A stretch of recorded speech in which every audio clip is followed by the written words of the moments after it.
and we have an 8-week journey ahead of us. I am Nick.Zeit. I have played in Topaz, one of the leagues that we'll be viewing tonight and over the next 8 weeks for quite a few seasons. And I am joined by my fantastic co-host, Moens.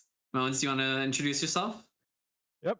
Same. I've been playing for God, I don't even know how many seasons. But I've been around for several, at least 10 seasons, I think. And now I'm switching over to casting. So here we are. Yeah, me too. And this is the first season that I am not playing in a little bit. But we are from different leagues. We've got 3 leagues at CMSA Esports, the LOL division. So let's go over them a little bit while we wait for the games, huh? So we've got the Pro League. This is where you started, right, Mike? That's correct. Did you have fun in the Pro League when you played? Yeah, the Pro League is yeah, it's great fun, right? Like, and it's varying degrees. People getting promoted, people um leaving. That'll be the first match we look at tonight. It's always exciting.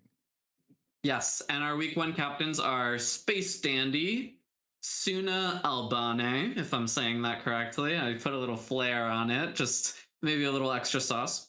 At Psy Hero and Maple Mamba. We will be following Maple Mamba's first game on stream today. So who's to watch for? Oh, I see little Cork jumping all around you there, Mike. He's gonna be a guest for us today, whether we want it or not. Sweet. Yeah, so yeah, Maple Mamba. Maple Mamba, I believe, is a jungler main, but I'm not sure what he's playing today. He's one of the junglers. I can't remember. He's relatively new to the league. He started last season or the season before, I think. So I don't know him too well. We played against each other most of the time, and we're only on each other's team at the very end. Nice. So we've got a lot to learn.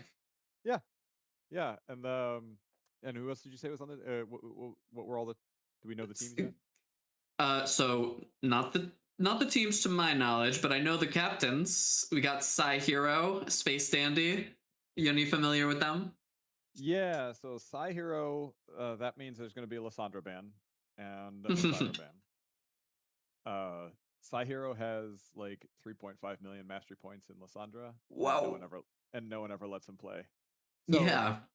Much like my Zillion, which somebody is who's it? Jogun. Yeah, Jogun said in the chat there, I'm his favorite Zillion player. I'm like one of 4 people that play Zillion, I think. Yeah. I'm told I'm very annoying. But there's no Zillion to be had this season. Yeah, I contested for Zillion often against even the players of Topaz.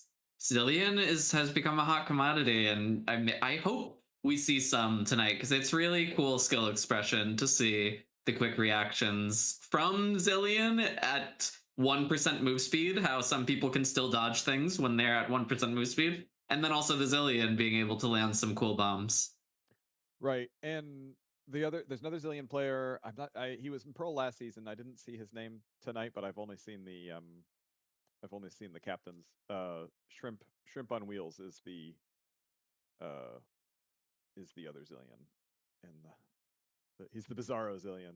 He came to the league later.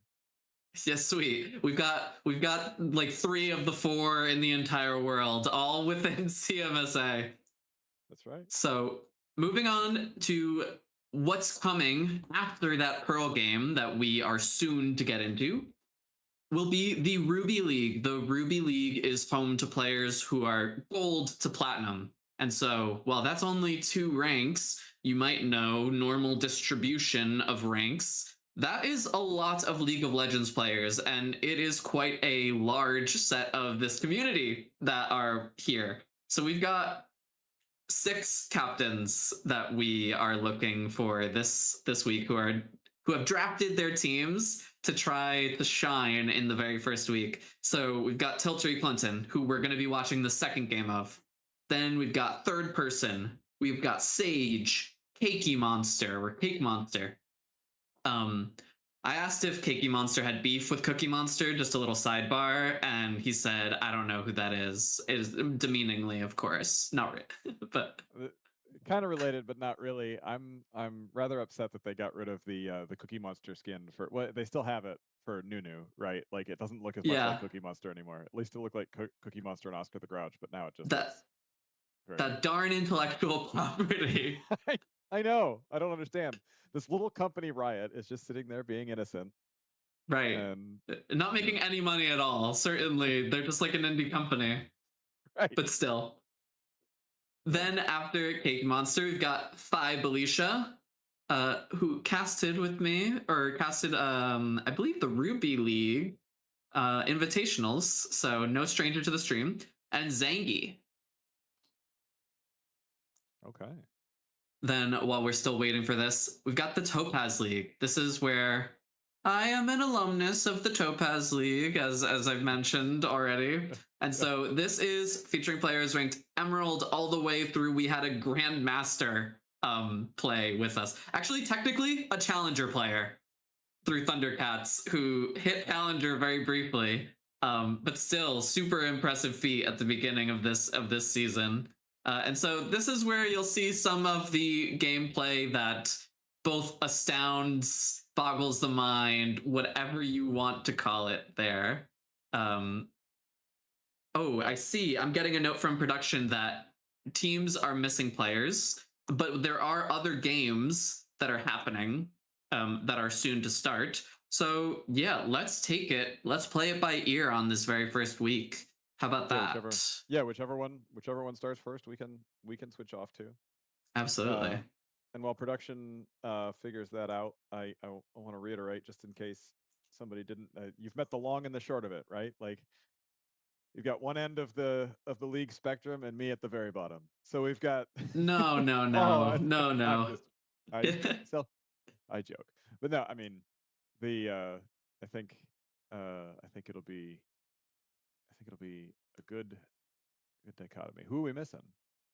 Well, how about this? How about this, Mike? If we are going to be self-deprecating, maybe you're the best of the worst, and I'm just the worst of the best. I like it. Can we say that? I like it. No, I'm all about self. If I can't laugh at myself, who can I laugh at? And I was just told by someone on the side that I'm really quiet on the stream. So if I don't know, we can do anything about that. Absolutely.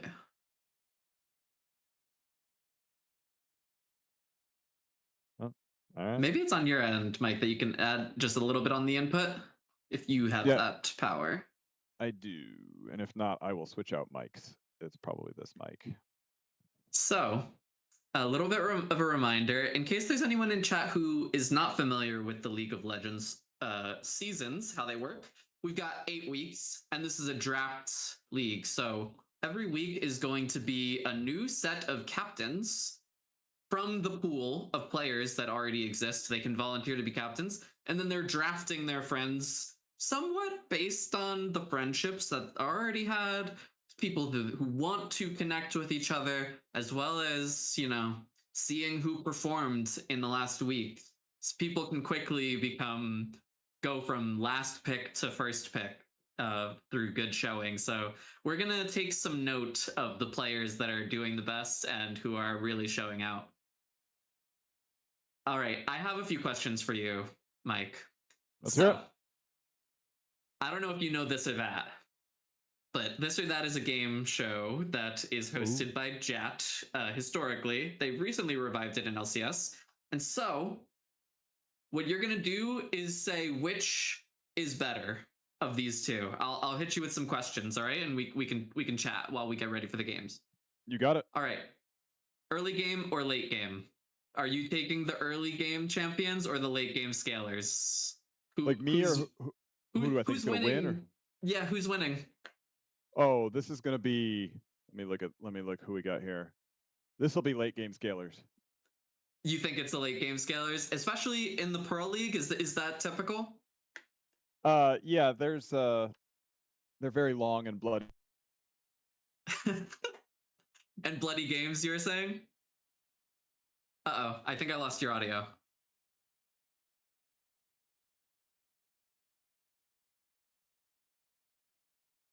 Is it just me? Did I lose everyone? All right. Did you lose me? We lost you temporarily. This sounds like we're much closer to you. It's a different mic.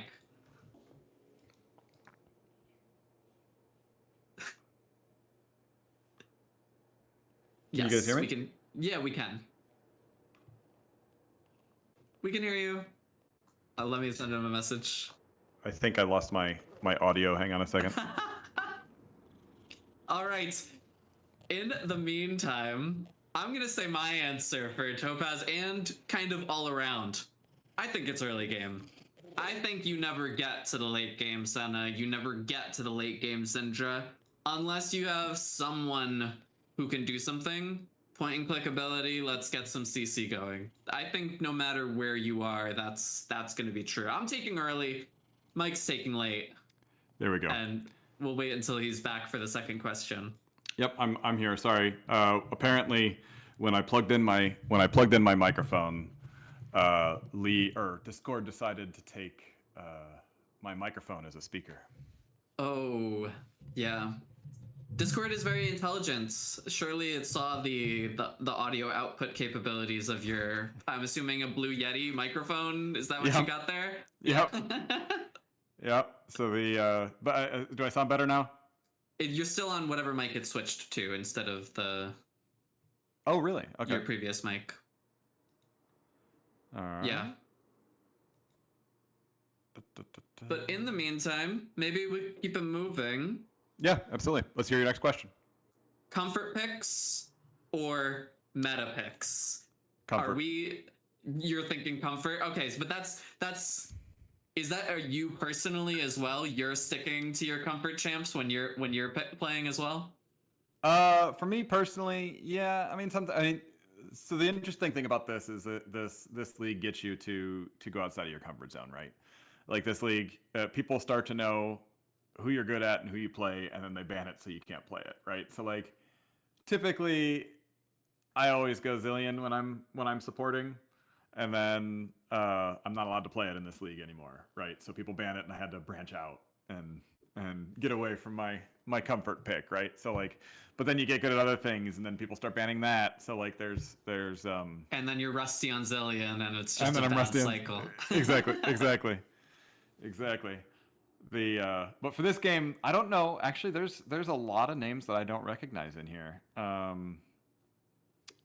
guess now that I'm looking at it, there's three names I don't recognize. So we got a lot of new people this season. That's good. Yeah. So for me, I'll answer my own question. I'm going meta all the way. I'm sorry to say that I am a little bit indentured servitude to the meta is what I would call it. So if I see the Enchantress, I'm picking Pyke. I'm so sorry. I know this is a friendly space to everyone, and I'm saying something that's deeply homophobic to say that I would play Pyke into an Enchantress, but that's me. That's me, and that's what I see succeed. But what's successful for this group, I think we're going to see a lot of comfort picks. It's the first week. People want to show up and show what they got. Well, and there's not a lot of like I said, there's a lot of there's three new champions, or I'm sorry, three new summoners here that I don't recognize. So they're probably going to do their comfort picks because nobody else knows them yet, right? So we'll see. I think Maple Mamba said that he got. I can't scroll up on the chat, but I think he said that one of his first lines in here. I think he said he had to draft 4 supports. Oh wow, 4 supports. I mean, and is everyone going to play their comfort pick? You think, or? Yeah, it'll be interesting. It might be a very utility-filled match. Yes, that's gonna be a very high vision map for sure. I mean, all the support players, they know exactly where to put the wards, right, Mike? You being a support player and me being a support player, we can see it in a way maybe other people can't. I think we should. I think. What do you think the highest vision score will be this game? We should have an over/under. Oh, that's. What about you, chat? What do you think? What do you think the vision score will be? Highest vision score this game. I'm saying 60. 60 is the. You think 60 is the highest? I bet you we get at least 100. 100. Okay, so you're still on the late game though. You didn't hear my answer. I was saying it's early game all the way.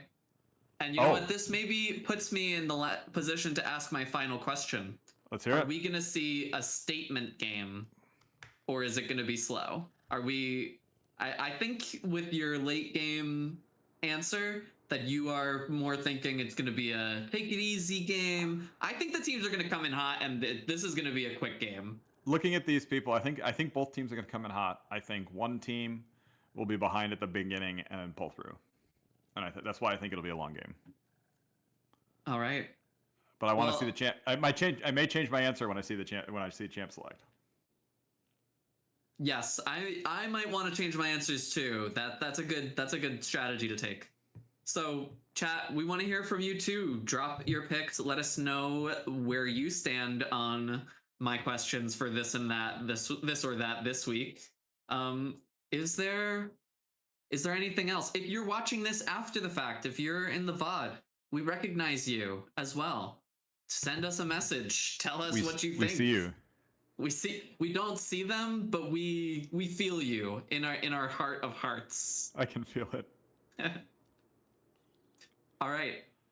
We should be getting into this game pretty shortly. I see that the lobby has filled up completely.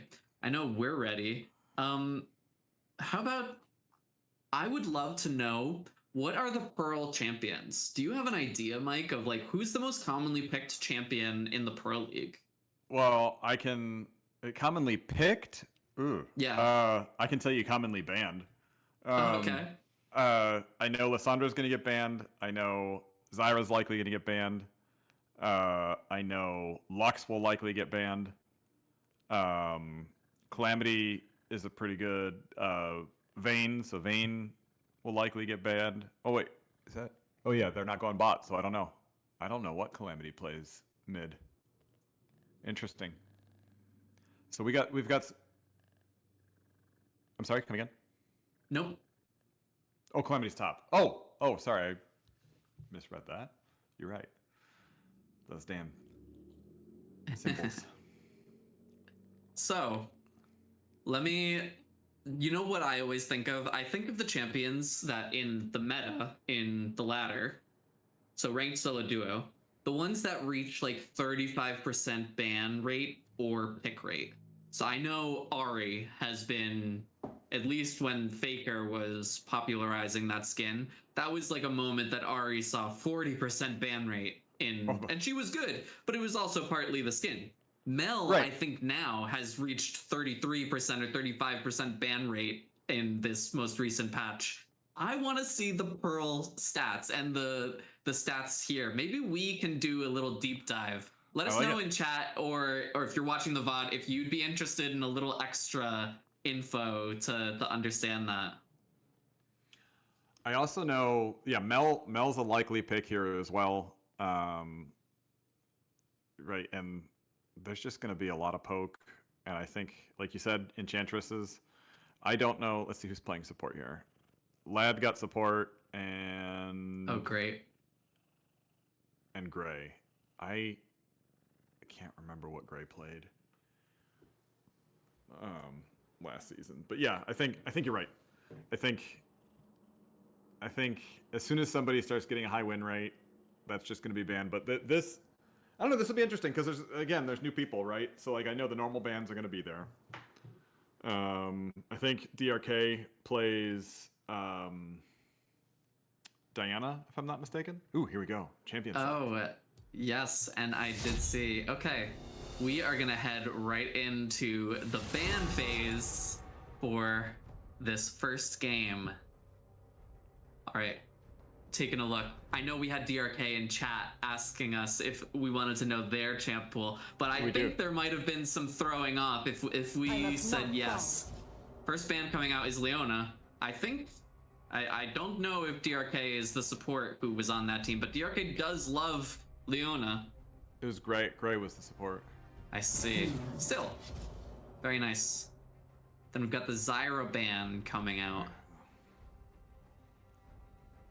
Hellfight ban. Okay. Okay, you see, we've already got a lot of CC taken out of the pool just there. Oh, and there it is. See? What did I say? I said there'd be a Lissandra ban, and then there would be a Zyra ban. There are Yep. three things that are sure in this world: Yeah, Death. right, yeah. death, taxes, and Sai not being allowed to play either of those champions. Wow. You know, that's like, that's the quote as old as time, including the Psy one. That one had to be prophesied. Weak fear the shadows. Kane, okay, you got a Kane ban. Oh yeah, you know, Kane, one of my favorite champions, just because I love a sassy, full of attitude dilemma. Will they? Won't they? I know they will. I'm just gonna say that first and foremost.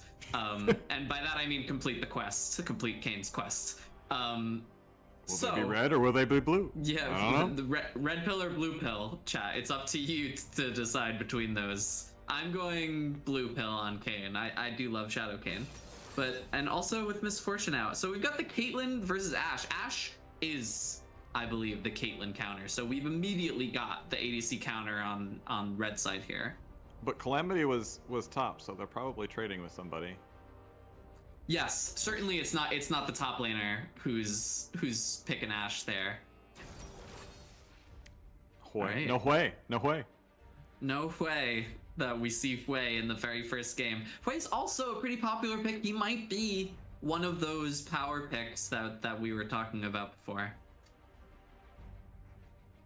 All right, I love the ambient sounds of, I'm not sure if the stream can hear, but your cat purring into the microphone. Oh, can you hear? is I am so very- sorry. No, it's not too loud, or it's not obnoxious. It's just like, I know the sound of a happy kitty. Well, he knows. I said before we got on the stream, I know that he's just going to be an attention grabber, and he didn't care about me before the stream started. The second the stream started, he run up and jumped on the desk, and he's running around.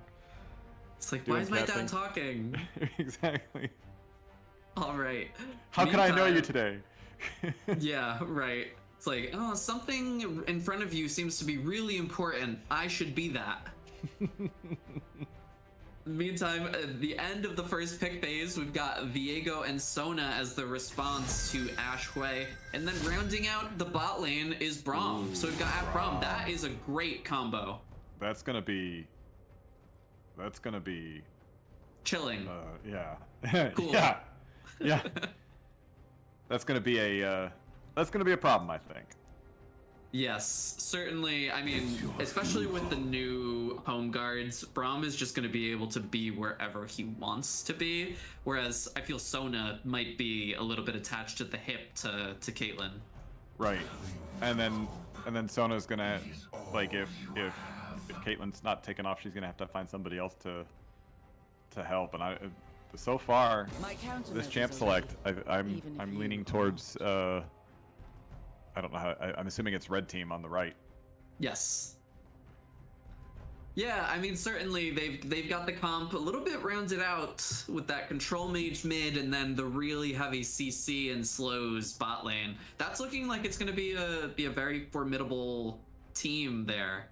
To review the bans here, got Urgot banned from blue side, and then we've got Yorick and Mel. That's that 33 or whatever % ban rate. And then we've got Veigar ban. So potentially scared of a Veigar top or jungle from the red team. Not sure if there's a missing piece happening there. So just as an amusing anecdote as we wait, Lad here, who's selecting now, last year I believe, he went through an A to Z support challenge, and he supported every champion A to Z. He played every champion as a support, just as a challenge once. to him, just a challenge to until he won.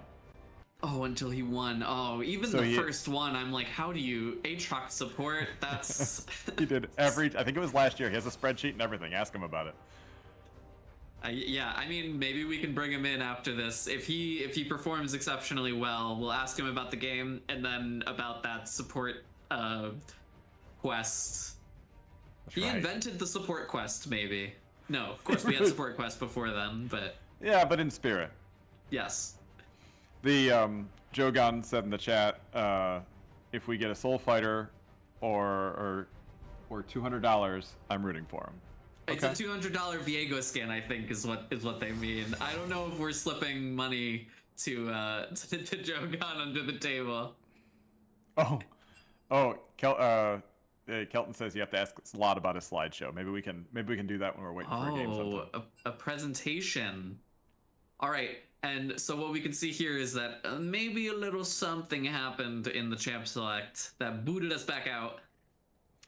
Yeah, and this happens sometimes, right? And then they just immediately do the same ban. Sometimes they ban off, right? Like they just, looks like we can. Oh no, okay, yeah. Yep, we're right back in. We could act just as surprised as the first time that it all happened. Oh, it's a Leona ban. Who knew? Yeah, I mean, at least the benefit now is like you have your breath while there was the stress of choosing maybe live. You know everything that's happening. You're just putting the puzzle pieces down. Yep, and this happens sometimes, right? Some in Pro League, some of the players are newer and they don't have all the champs, so the best laid plans, right? Like, oh, I'll do this and I'll trade, and then they realize right when it gets to them that, oh, I can't trade. It happened to me this past season in Topaz, where I was like, you know what?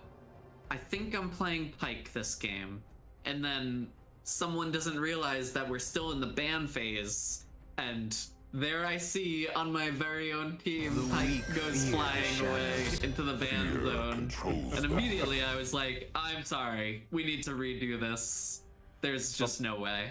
My very first game in the league, I'm not a jungler. I mean, I can jungle, but I'm not a great jungler. I got jungle, and it's a custom game, and I'm just used to, like, Smite automatically getting selected, right? Oh, sorry, yeah. So like I go in and I didn't realize that I didn't pick Smite until we were in the game, but I felt so bad. This is before the custom game role selection feature that got it in. Yeah. It was before that. And so I get into the game and I realize I don't have Smite, but I was too embarrassed because I didn't know anybody. I didn't want to be the guy that made everybody restart the game. So I just dealt with it and got my butt kicked. Oh, you did end up losing that game? I mean, I couldn't jungle because I didn't have Smite. Yeah. It was a Mumu jungle without the Smite.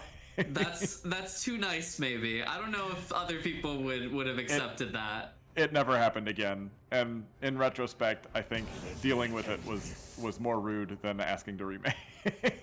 Oh, I mean, certainly if I was on your team and saw, like, hey, why did we lose that Smite? Oh, you don't have Smite. My countermeasures are ready, even if you are not. Yeah, mistakes were made.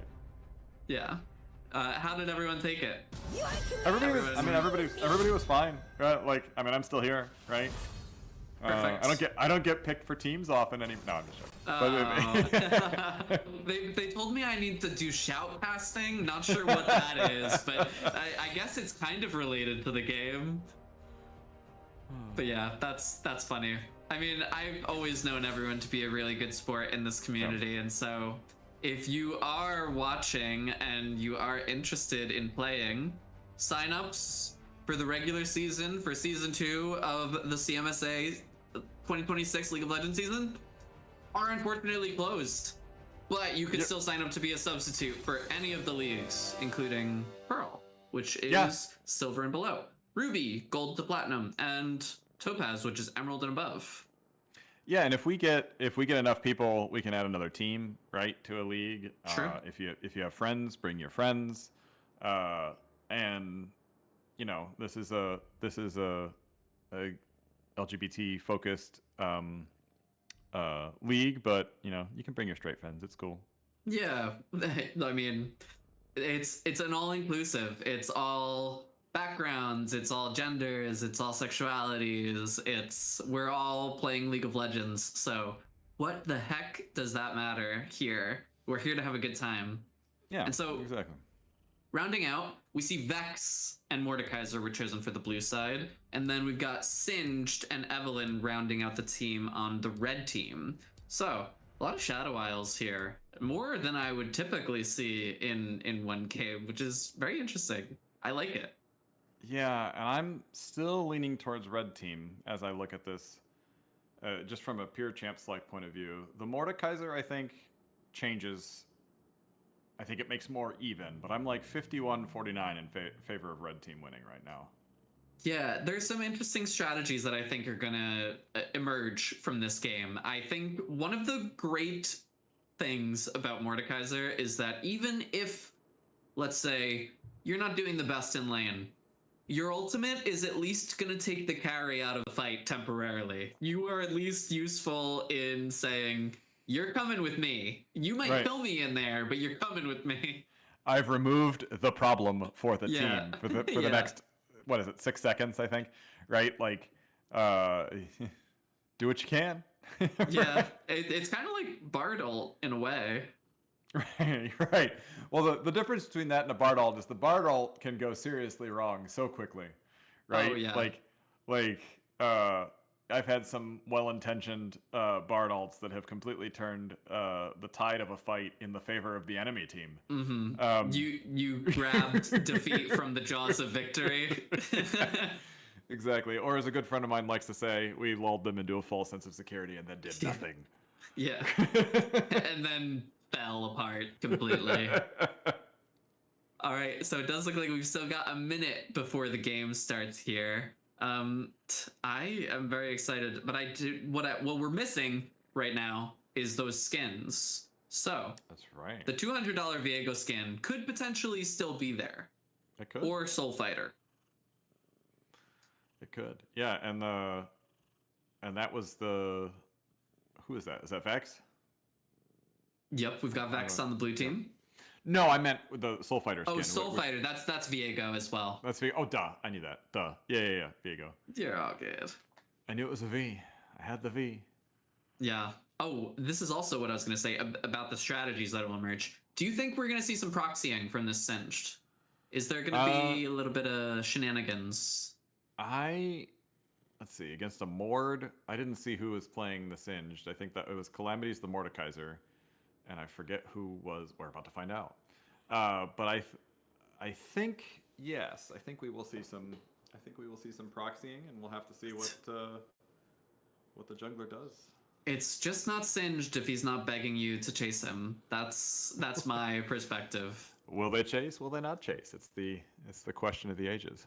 It's kind of the first rule of League of Legends. And I see TikTok videos all the time of like, they forgot the first rule of League of Legends, and it's a Singed outplay video where he's just running away. And it's like, well, I mean, that is the gameplay. I mean, it's like you never chase a Singed, you never follow a Teemo, and you never fight a Heimerdinger where he wants to fight. Right? Yeah. Like, you got to play the game on your terms, not theirs. Oh, that's good. That's a good maybe slogan to have about League of Legends is like, oh, I'm chasing them into their jungle. Why am I doing that? It's their jungle. Right. Well, so I always, and this is the dumbest thing in the world, but I always think of Home Alone, right? When they oh yeah. When they break into the house and he's like, well, let's follow him back to the house. He goes, go through his fun house again? No. Right? Like, no, I don't want to go through Teemo's fun house. I want to. No. I want to fight. There are a lot of traps there too. I can't tell which one there would be more traps in, the Home Alone house or Teemo's house. Yeah, Teemo. Yeah, like I said, Teemo has his ways, and coincidentally, those are two poison champions, right? So like something about following people and being poisoned to death. Yeah, I mean, I'm glad that Cassiopeia doesn't seem as toxic. She's the last one. Maybe Twitch, but not the same type of poison. But I'd love to see that type of poison combo come out in a draft. I was just thinking, what would be the most toxic team we'd have? Singed, Teemo, Cassiopeia, and I think, let's see who else would do. Karthus maybe? No, not Karthus. What doesn't matter. Game start. Game is here. I don't believe we will be seeing it on stream just yet. We've got a little bit of production that we do to make sure that it's the optimal viewing experience. But we do know that it's Maple Mamba in the top lane as Singed. And we didn't have that $200 Viego skin. Shame. But maybe Fierce Steel will be deserving of being gifted that skin by the time that we get there. All right. And here we go. We are ready for the first game of League of Legends and showcasing the Pearl League. I am so excited to see what happens bot lane. I think we got Sona with Cleanse. That was something I did not call out. That might save Lad from a really bad situation. Minions That have is a good spawned. call, right? Lad's a safe player. Lad's a good support. I think I just worry about the Braum, right? Like even the best support. Like Gray's good as well, right? So we're gonna. Oh. Looks like a close encounter, but not yet starting the battle here. Well, they tried to set him up for something, but at the last second decided against it. They saw the Braum queue and thought better of it. Yes. So maybe we'll test out your theory and we'll see. Sona is the ultimate late scaler. And so it's not really that anyone's super early game on blue side, but That's right. on red's. Yeah. We didn't talk about that, right? Like that was my guess before the champ select, right? And now that I'm looking at it again, I don't know. Singed and Braum could also scale, but the E not so much. I think I would put Viego on late scale, right? Yeah, Eve's gonna dominate the mid game likely when she gets her level 6. I'm really excited to see how we play with Vision if there are control wards littered around this map, as one team did draft a lot of support players. Right. Yeah. And if you look at like the blue side already has a ward out, kind of a aggressive-ish ward. Watching for when Eve goes to move. Yeah, that's great. Ooh, little bits of skirmish up in the top lane as we are well on our way. No first blood just yet, no threats, but junglers have completed their first side. And looks like Vigo's a little bit of ahead of Eve, as we've got some minor trades happening. If you look at Singe is being rather aggressive. Right? He's not proxying, but I wouldn't expect him to necessarily. Yeah, we'll have to see if that comes to pass. Ooh, looks like each of the lanes is just progressing pretty slowly. Everyone's taking their time. It's the first game of the season. We want to make sure that we are not quickly descending into madness, is my thought of what's going on here. That's right. Well, and right, like we got the Braum passive. It's gonna be, it's gonna be a poke game early, right? Vladimir and as Sona has to hang back while doing as much damage as he can and not getting stunned. Because it's basically death. If he gets hit with one Q, he'll be slowed. Oh, there. Perfect But example. Right, exactly. But he happened to be when Ashe was on a back tick. So Here we go. The very first little mini puzzle. Oh, no smite, but it looks like Eve does secure the Scuttle Crab. Oh, but might take it with her light as now Gray is coming in, looking to tag someone with the Braum passive. Oh, Viego's on the wrong side. Vex is coming down, so red team's outnumbered here. It looks like now red side's jungle has become blue side as Vex is pushing Braum completely out. Gray has a flash to get out. Oh, now Viego is down first blood. It's at DRK, but Vex is looking to equalize. Eve makes it out, and now DRK is punishing. Ooh, Psychero, flash for flash as DRK continues. Oh, the fear comes out from Vex. DRK is pushed completely away, and they are safe. That was a pretty good first blood.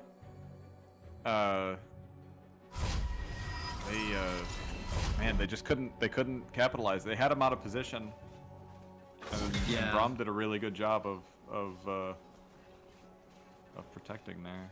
Yeah, certainly we're not yet at that point where these are burst champions. Even for Eve and Vex, who might typically be able to knock some HP out of them. That red buff also on Ashe is going to be so useful for DRK in lane. And if you look at red team, they've got some defensive wards up, right? Like they must be expecting Viego to come in. Yeah, certainly there's the expectation that bot is the first area that gets the ganks and attention, and we saw they were both there looking for that first scuttle, as the first scuttle on the top side of the map is still around. Eve's making her way that way though, and then we still Mordekaiser's pushed up to his turret. Can we see how first turret's looking? I'm sorry, top turret. Yeah. Okay, so yeah, he's taking some damage on that plate. Yeah, it looks like it may soon become time for the time-honored handshake, as that crab top is not stopping anyone from when the Void Grubs are eventually spawned, but the dragon is pink warded for red side.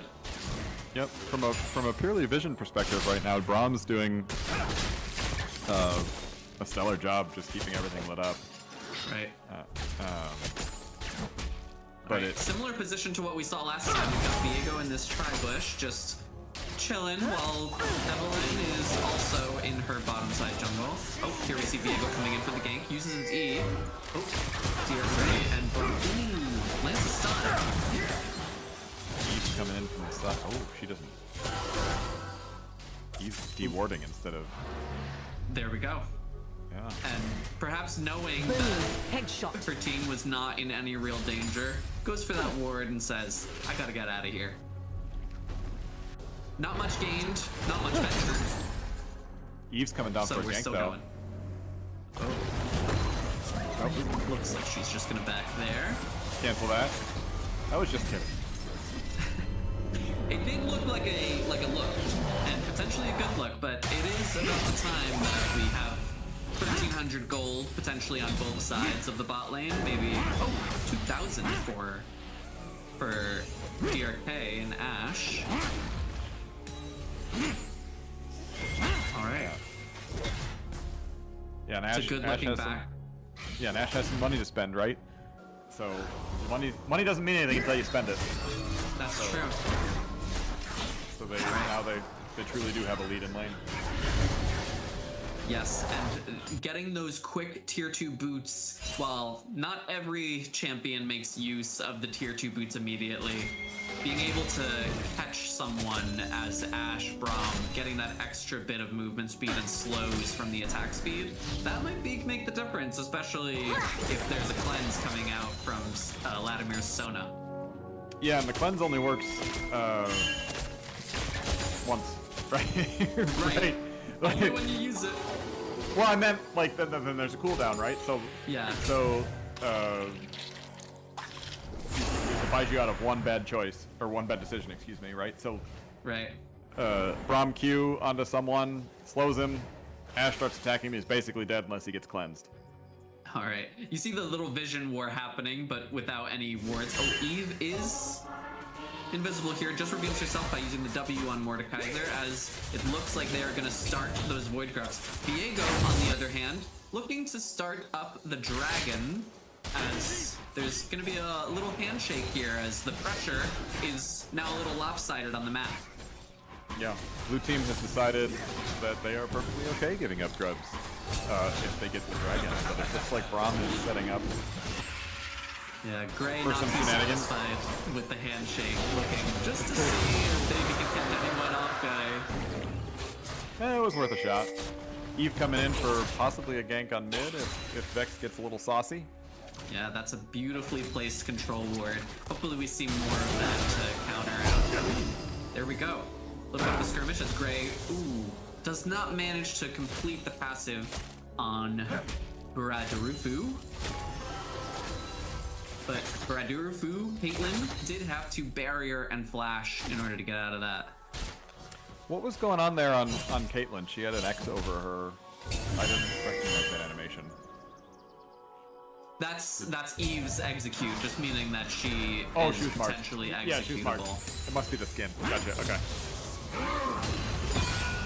At least that's what I would think of the X. I didn't exactly see what you saw, but Yeah, no, it's probably just a different skin animation that I'm used to. You don't see many Eves anymore.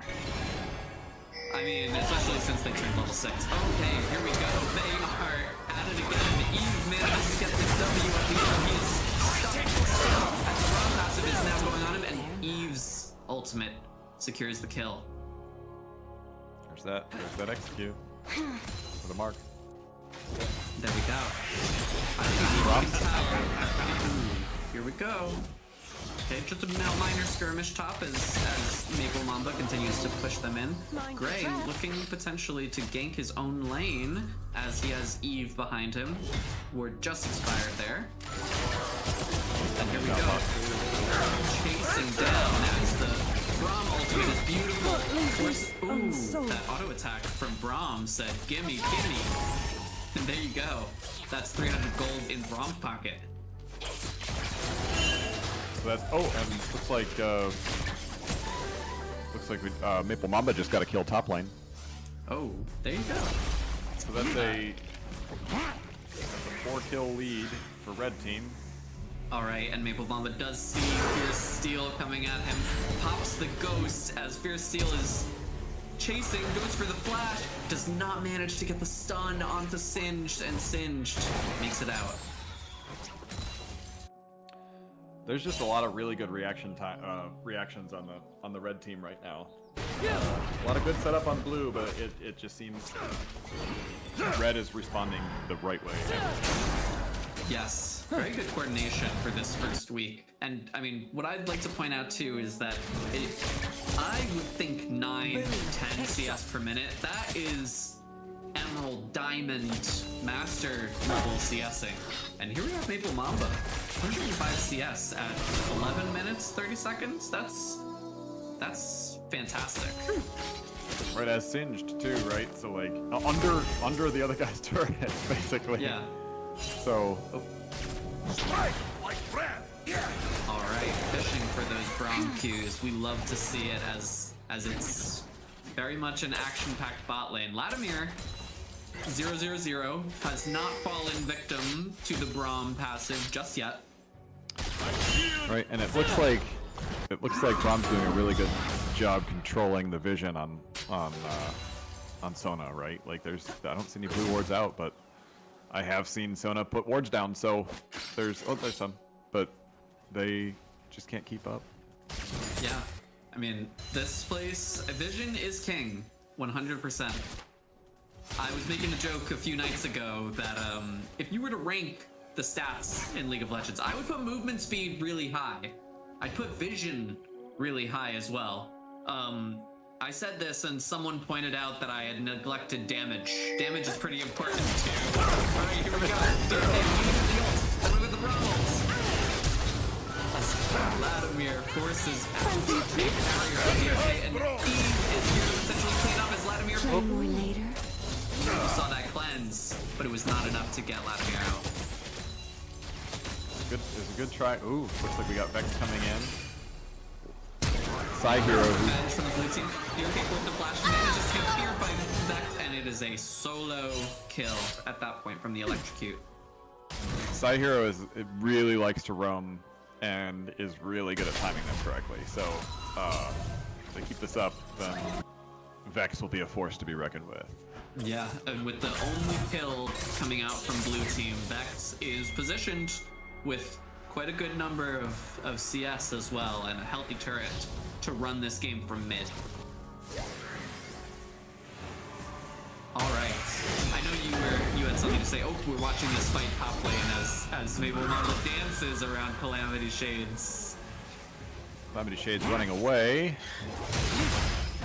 Not See, so much. That's the awful thing about Sin, forcing you out of your own lane by drawing a heart in poison.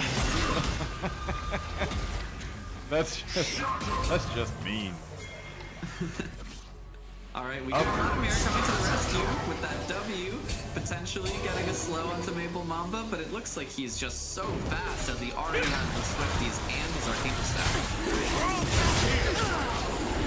There we go, outnumbered in the dragon. He does manage to kill Caitlyn, as Vladimir being away puts them at a strategic advantage to get the wards and potentially secure the second dragon of the game there first. See, we've got a fight 3v4 happening in this reverse. Double ult coming out from Ray and Ash. And it looks like side here is staying still for quite a while. Vehicle lands to start out way, waiting for the fight.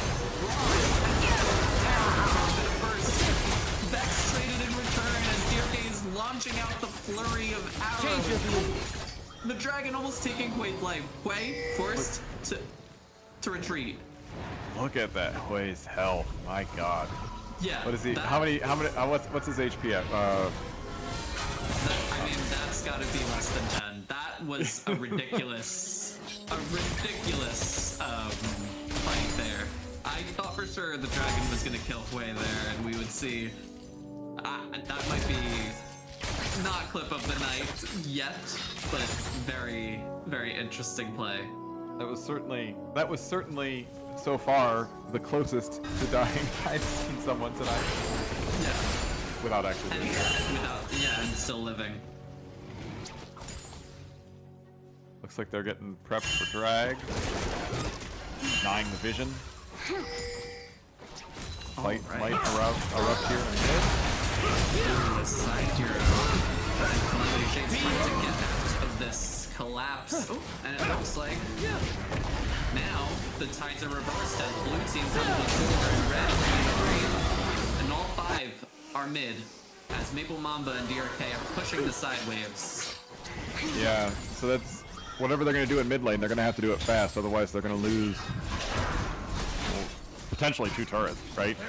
And that's an Right. inner turret on the top lane, right? They can't really afford to give up that gold right now.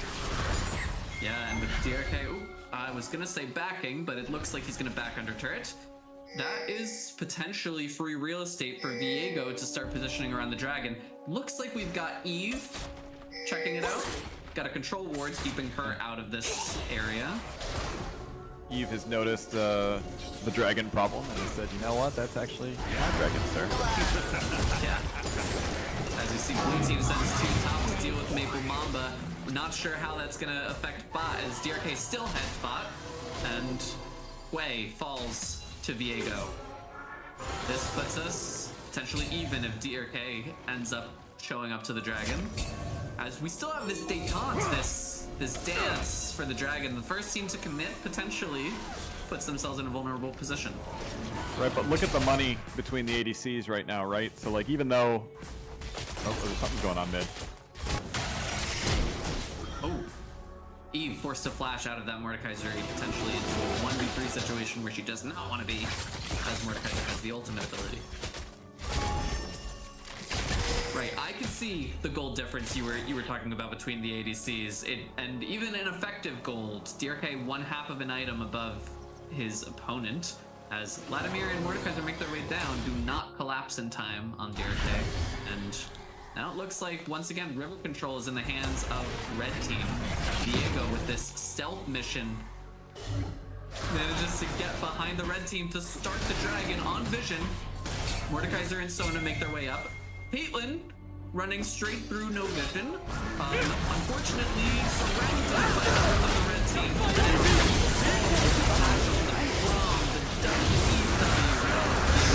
Finish the dragon. And now is looking to skirmish. Right, there's nothing to fight for anymore. They should run. I mean, we see there's lives at stake. Red team outnumbering blue now, moving up 1 by 1. DRK has made it to Sona, to Viego, and is now looking for more. Lethal tempo fully stacked, lands the W on 2v3. Vex manages to fear DRK away, and it looks like Mordekaiser and Vex are going to get out alive. Alright, just the continuation of this skirmish as Maple Mamba continuing to push down his top turret, and it goes down. Right, Blue team made the decision to go put resources toward dragon, which they got, Fury of an ice but storm. they lost their top third as well. Yes, and once again, we're seeing the handshake happen, and now that it's happened twice, the results are even greater for Red Team. They get the Rift Herald, while Blue Team gets the Dragon, but they also get the kills, and the jungle. And the blue. Yeah. Alright. Nice spear coming out from the side hero as he manages to reap the rewards of that blue. It looks like now they're just positioning strongly as they can and forcing their will on the river. As Caitlyn caught a little bit out of position, being stunned into the wrong stun. He manages to fall to side hero with quite a lot of magic penetration. Uses flash to get away. All right. This is a high heat game in spite of the fact that they are putting the heat on their opponents. All right. With 5, 1 and 3, 3, 1 and 5, Evelynn and Ashe putting out so much damage for the red team. And there we go. We see Maple Mamba now head into the bot turret. Blue team's turret has been destroyed. That's gone as well. Singe decided to push bot lane now, and that's the game now. It's just going to be wherever people aren't, he will be to push until someone's there, and then if they die. Right? That's it. And we see 21 minutes, 201 CS. That is Maple Mamba's victory screech, the CS and pushing. Yeah, and he's almost got, I mean, not quite yet, but he's got 80 farm, right? So like, that's gonna be a good lead gold wise. He's got All right. Rift. Where will they drop it? Mid is the only turret to get the drop. All right. I am hearing from a few of the audience members that the game is a bit loud, but we are working on that compared to our voices. As the arrow flies by all of these opponents, and Caitlyn ends up caught in the crosshairs of Singed. As now Blue Team is struggling to make it over here. Lands outside hero. He is forced out of battle. Seal looking to salvage something from this, but Red Team gobbles up the rest of the team one by one, and they are scattered to the wind and fully aced. How's the sound now? It's good to me. Yeah, so yeah, it's good. I was just asking the stream. Apparently, it was there, but there was so much action. I didn't want to interrupt it. I didn't realize it was that bad. I'm sorry, guys. And yes, thank you for the comments. We are hearing. If there is ever anything I know Myth knows to DM me, because I will see that for sure. Let me tell you once we get to the next team fight. Yes, amazing. I will be cross-eyed, reading both and commentating at the same time, because that is what the good people of the CMSA audience deserve. It is. Eve going in and just getting a little saucy, taking the jungle, Yeah, running away she from said, Viego. I think it's mine. Oh, it looks like she's almost caught out of position. Oh, manages to flash out. And Vex does not land a fear onto Eve. She is out of there. Mission impossible. And Hui and Ashe answered right away to help get him out, right? Like it just would have been an Ashe W or a Hui Speed River, whatever the name of that spell is called. Yes, yes. Who could know all of the names of Hui's different combinations at this point? I'm sure someone does, and someone in chat is gonna say, "How could you not?" No. And we're told the balance is 100% or 100 times That's- better now. Thank you.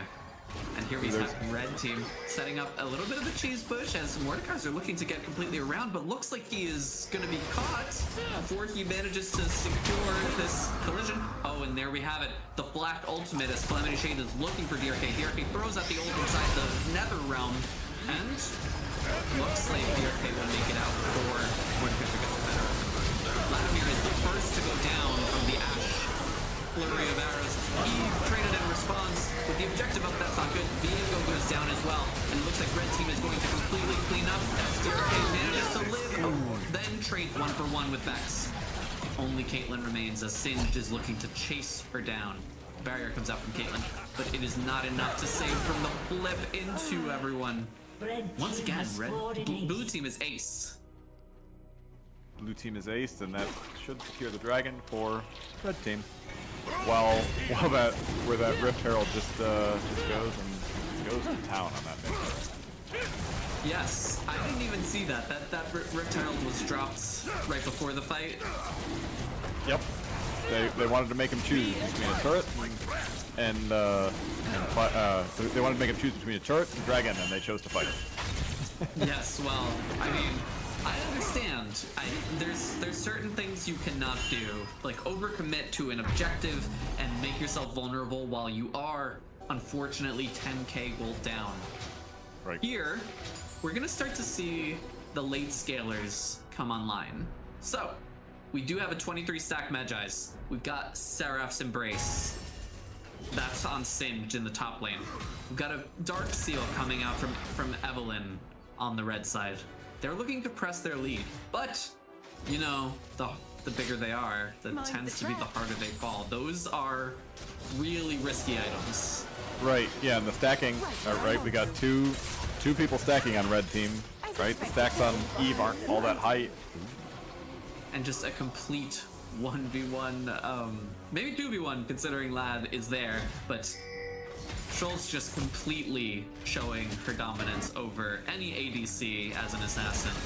As Calamity Shades is now being collapsed on by DRK and Maple Mamba. And DRK.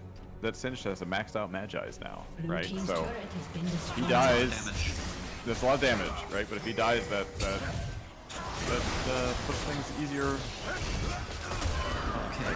We've got Viego entering his jungle and quickly leaving his jungle through the gray zone. York's not even in this game. Yes. As it looks like red team is pushing their advance, their siege through all the lanes, and showing that they are not here to allow for any pickups from the blue team. We got Miffed in the chat cheering on his friend DRK playing Ashe. Yeah, DRK is really showing up and showing out. That's 3 items, potentially going to be more when he backs here. That's a 2.5 item lead over his opponent, the Caitlyn. Yeah, they're still. Well, I guess it's about 12k down now, but they're holding on to their turrets with their white knuckles and holding on for dear life. All right, we've got Vexel coming out. She does not take the jump towards Braum. Gray doing a fantastic job standing in front of his team, making sure he is the protector. We've got all of the resources of red team focused on pushing down this last tier 2 turret in the bot lane. As blue team responds, Ash manages to land an ult on Caitlyn, but Gray goes too far in and manages to die to the turret. DRK under heavy turret fire just gets out, and Vladimir being chased into the jungle by Finch. And Singed also picking up a kill on Caitlyn as they flash, as they run into him. They left the protection of the warm turret. Yes, unfortunately. Ooh, Psy Hero, unfortunately missing that fear. And Maple Mamba able to secure a kill, but at the cost of his life. And his Blue stacks. team's turret has been destroyed. Yeah, look at that. Unfortunately, the kill did not come in after Singed's death, so that is a full 10 stacks wiped away from his slate. All right, but in the absence of protectors from the blue team, that tier 2 turret went down and more than half of the HP of their inhibitor track.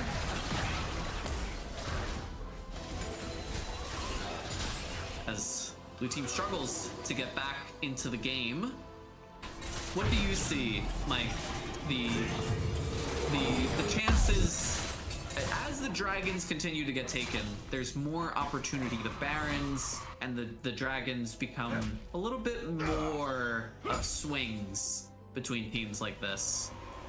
Right, and I think obviously with each team fight, as each team fight passes, it becomes a bigger lead for red team, right?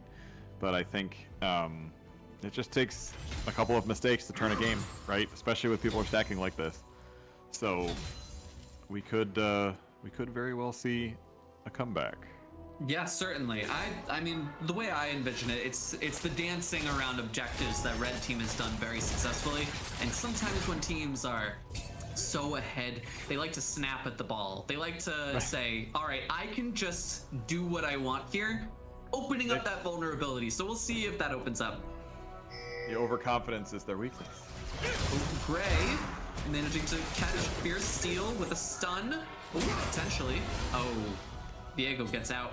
Vladimir unfortunately misses the Sona ult, but nothing lost as now Caitlyn caught by Eve. Oh, that ult. Oh, and Diego manages to return the favor from Mrs. Cute.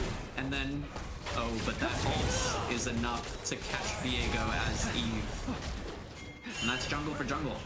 And ADC. That gold lead is getting bigger. But look at all the wards around Dragon right now, right? Like, there's blue was forced to walk into a dark alley, right? Right. And red team said, thanks.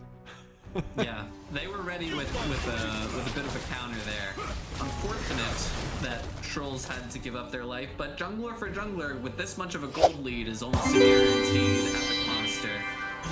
If Mambo takes the inhibitor turret on top, being very careful not to allow the super minions to potentially give an avenue for blue side. That's 2 Hextech drags, and then potentially this Baron, as it's now 1/4 of its HP, looks like it's going to be fully secured by the red team. Right? Too many people were stuck back, having forced to deal with the turret top lane, and it looks like now they're just going to use Baron to ram their victory home.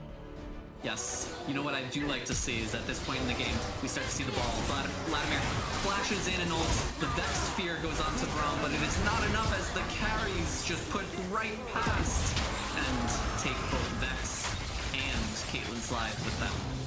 Mordekaiser also falls to the flurry of arrows. That as Braum this is just might doing be it. Braum is just doing such a great job at protecting his team when he needs to, keeping everything lit up. 100%. I've seen many really cool plays from both sides, but this Singed and the Braum are just... While Braum is great at doing damage and setting up the plays, Singed is that and damage on top of it.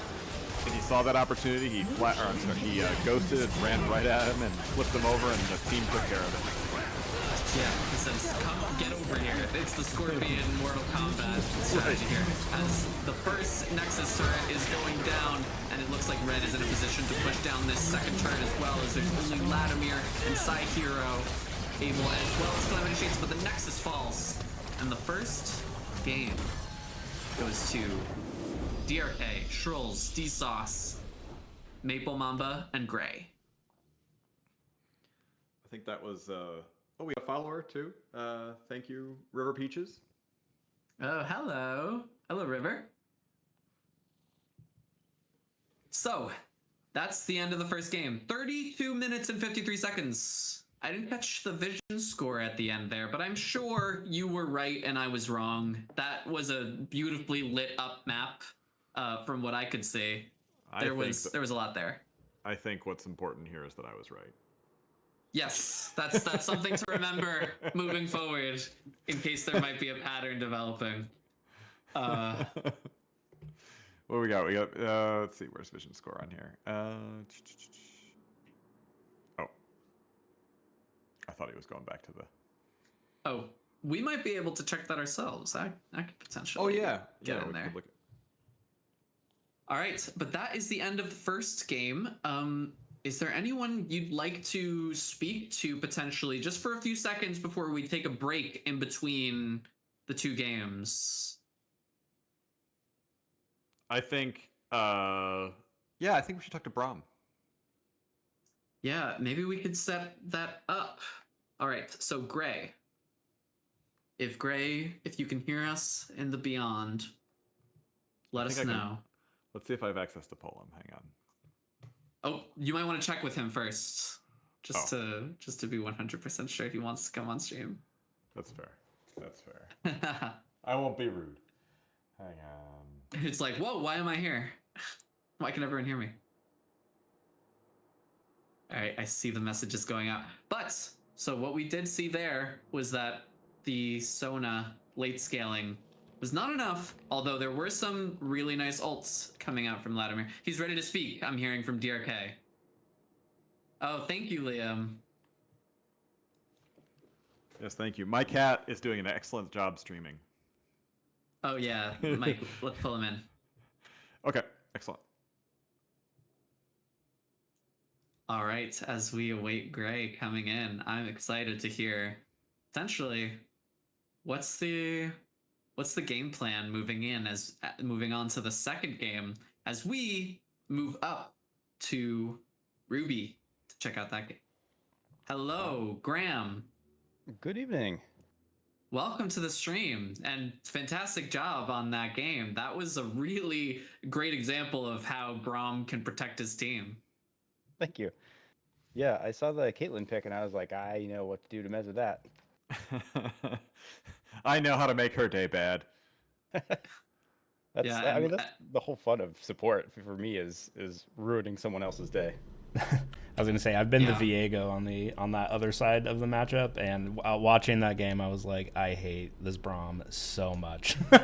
Yeah. Yeah. Yeah, it was definitely an example of putting yourself in dangerous way. I thought even the turret dives, I was like, I see exactly where Gray's going here. And you know, it ends up being you're in the position that you got a lot out of each time. So That was Maple's wanna- call. Maple Mamba made that call. He was like, hey, can you tank that tower for a second? And I was like, absolutely, I can take that tower for a second. And then I think he got a triple kill out of that fight. So that was a fantastic call by Mamba. Yeah, yeah. And Amazing. he was the other one too, right? Just pushing the lanes while you guys were wrecking stuff to our bot. Yeah, great strategy calls like all game long. Just a lot of fun to play with.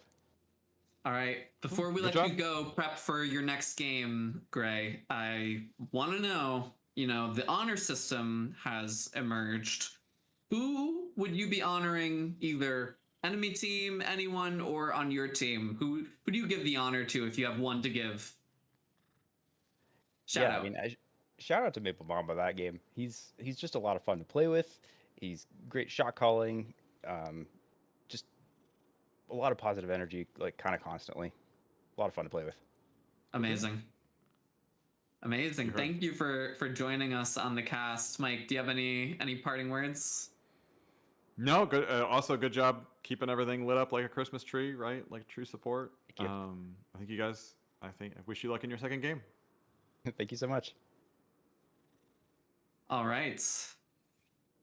Thank you for joining us. All right. So, potentially, I'm going to check in with production. Are we going to take a break or are we going to move right on to the second game? All right. We are going to take that break.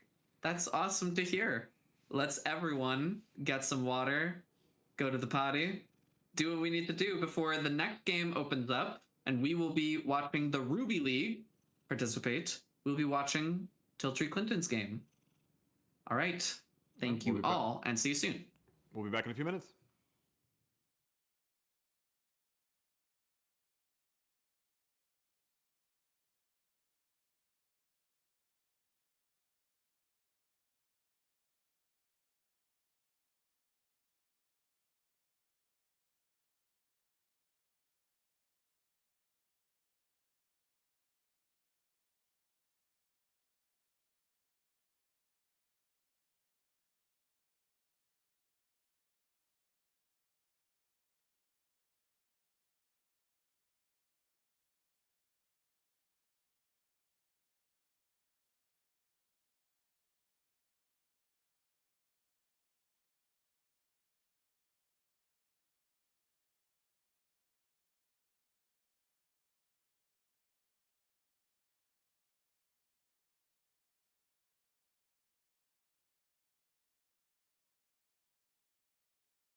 Hello, and welcome back for the second game of the night. I am very excited that we are now on to. We promoted. We went from Pearl. Not that it's too big of a promotion. I don't want to speak on the differences in rank, but we're now in the Ruby League, and we are going to begin watching the ban phase between Tilbury Clinton's team and Third Person's team, the two team captains. So for these, Misfortune is usually banned against Tiltree. Third Person usually is allowed to play Alawi. Come on. What's the worst that could Let's see what happen? else we got.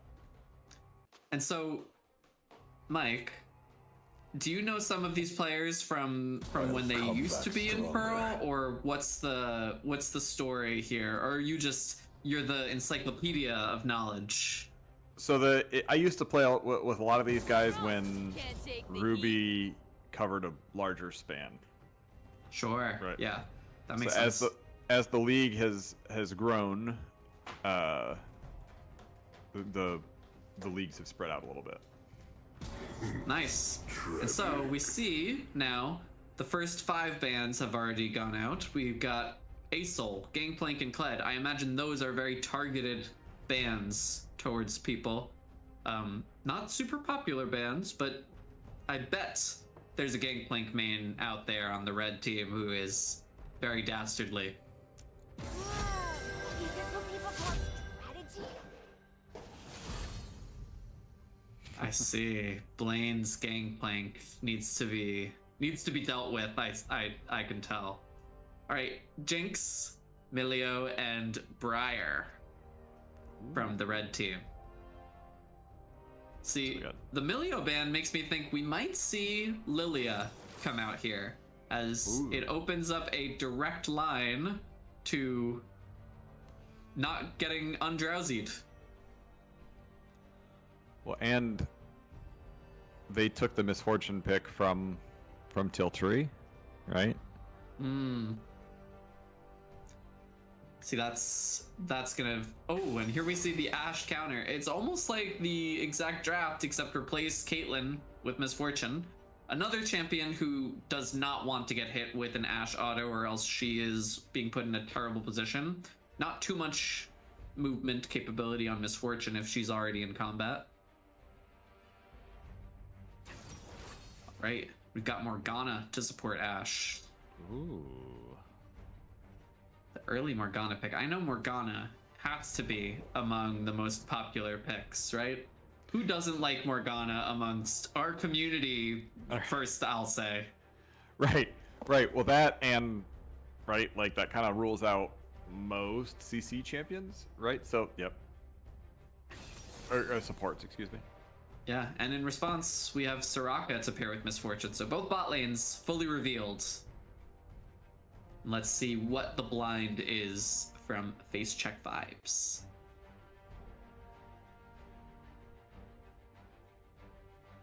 All right, we see Cho'Gath Hover. Cho'Gath is one of my favorite champions in the top lane. I just love anyone who stacks. I think that is maybe my League of Legends vice, is making number go higher. Same. I'm a big fan of Aurelion Sol as late, and there was a invitational a few seasons ago where I made the game last forever because I was Aurelion Sol.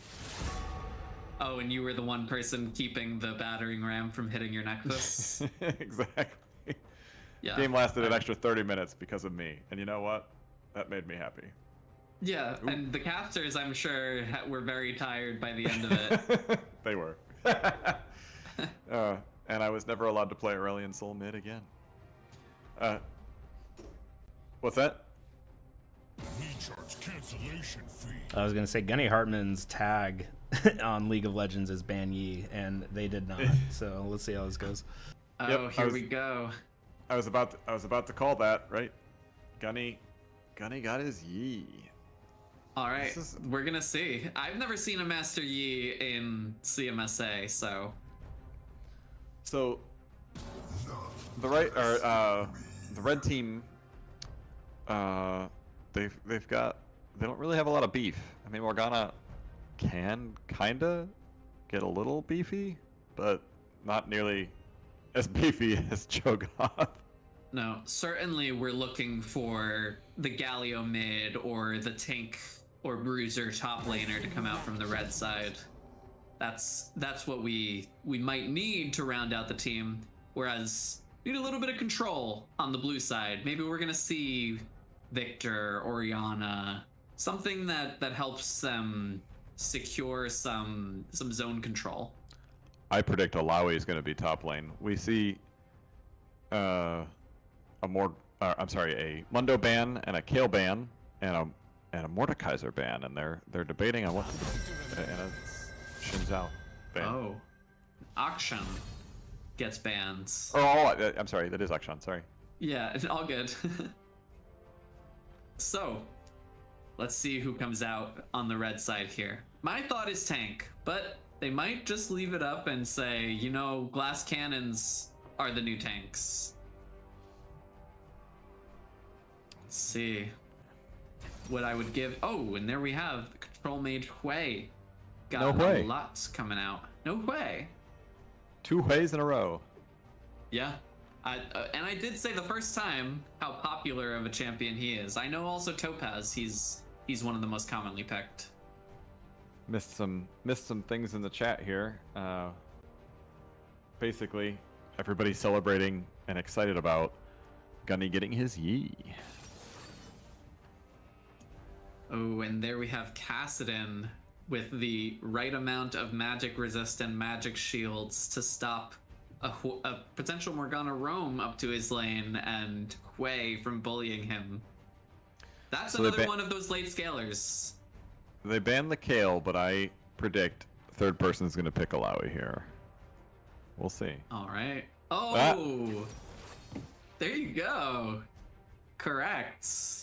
You know, I'm accepting fortune. I'm a fortune teller. Oh yeah, you're the oracle of season 2. Of Alawi picks. Oh, specifically of Alawi picks. By third person. All right. The range of what we can predict is getting smaller and smaller. But I mean, and let's then we got Jen. There's the man. beef. There's the beef. We found the beef. Yes. We found the beef. So it's Alawi, Shen. Oh, these are lined up pretty good. It's Alawi. Wait, where's Cho'Gath? Alawi Cop. Oh, potentially Cho'Gath jungle? That could be very interesting. I like that, actually. There Okay. have been a number of tank jungles who emerged at the beginning of this newest season that said, hey, if Riot's gonna buff us and make us viable in the jungle and make the jungle do less damage to us, we should have our own space. Similarly, Shen I've seen in the jungle, but we know he's top lane now. And there's almost this protect the Yi comp and protect the Ashe comp coming out as, who knows, maybe Hui will be weak-sided mid, but it does look like a Gunny Yi is going to be what everyone is watching. Also, I would like to thank the chat for getting my beef it's what's for dinner joke. I thought I was too old for that to land anywhere. Oh, I didn't catch that. This is why we have two of us. One to make the jokes and one to not get them. and the roles flip, right? Sometimes he doesn't get Yeah. the jokes, sometimes I don't get the jokes. Yeah. All right, so I see Not Liam Cakes. Oh, yes, we are watching Ruby. And then right after this game, once we get into the game and the game finishes, we'll be watching the final game of the night will be a Topaz match. So, here, who would you be out of these teams? What team do you want to be on? Ooh, that's a tough call. I'm gonna have to say I'm gonna pick Yee's team. Me too. I am as I well. think I have a feeling. What's strange is I think the comp on the left wins, but for some reason I'm just leaning towards the right, and I don't have a reason other than gut. For me, it's that I know everyone complained about it, the funnel Yi strategies, but I like Master Yi. I think pressing Q and going untargetable is fair and balanced. I hate to say it. And when I say it that way, it doesn't really make sense. But because there's so much that goes into dodging something and making sure that you have the right items to get your cooldowns short enough so that you can continue dodging, Master Yi with the right support, parentheses S, supports, which he has 2 of, kind of this game, I think that is a force to be reckoned with, especially since Cho'Gath and Alawi, they're going to be building so much health. If that Blade of the Ruined King Yi comes out, it's really scary. Yeah, and to tack on it a little bit, right? Like, Yi needs something to stop him, something to lock him down, right? And there's really nothing to stop him. Like, you can put an E under him as Soraka and hope that he's still standing there when the E procs. Kassadin can run away or silence him, right? Yeah. Cho'Gath But can none of knock that him will up. happen. None of that will happen if he has the Morgana E on him, which Right. might be the key to unlocking this game for the red team. Blue Exactly. team, of course, is your late scalers. So Right, and who's and if everybody plays perfectly, right? Like, the Soraka can keep the misfortune alive, right? And I think if everybody plays perfectly, the blue team wins. But I think the odds are on the red side. Now, that said, Tiltree is known for shenanigans. So, what Tiltree does, if he doesn't like what's happening in his lane, if he's losing and behind in his lane, he'll just be like, you know what? I'm going to go hide in a bush somewhere and wait for someone to walk by. I saw that in the invitationals when he played Shaco. I Right. saw that indeed. Right. So he just, I was on that team. That was. Yeah, you might have some crimes to answer for as well with the what was it, Zillion top? Let me ask you: are you wanting to play Alawi top, Shen top, or Zillion top this game? If you could replace yourself into this, I'd have to. I'm not good at any of those champions other than Zillion. I'd probably take my chances with Zillion top and hope for the best. okay, comfort pick. I was just testing you to see if you still wanted to go comfort pick or meta, and you passed. I like Shen. Like, if somebody else was playing, I'd pick Shen. But if it's me, That's good. Good, and here we go. We are going to get into it pretty soon, as we can see that the players have begun, as we are getting everything set up for you in the chat. You tell us, who do you think is going to win out of these 2 teams? Is it the Gun Yi, or is it the Face Cho'Gath? That's face check vibes. So we've got some questions from the chat, right? Is Yi going to invade? He used to. I haven't seen him play since they shortened the jungle time. Minions have spawned. And a Yi with a Shen on the other team, or on the same team, that is going to be nuts. Yep, there. He thought about it. Oh, and the Morgana cube goes over the wall to hit Dr. Fox. As we see a little bit of poke happening already. They've got great wards inside the blue side bot jungle. It looks like no shenanigans just yet. And everybody politely goes off to do their jungle in their own time. Right, and their own business. As we're now getting set up for another sweet noodle fight in the top lane as these 2 grasp champion. Oh, no, allow it conquer. Oh, Dr. Fox taking a bit of damage from Tiltree, gets stuck with the Q from Lick and Stick, and the Ignite comes out. But it looks like Soraka is able to beat off these enemies from attacking Misfortune. That was some aggression that went checked. Like, Yes, indeed. they went in and Red Side did not fare well from that engagement.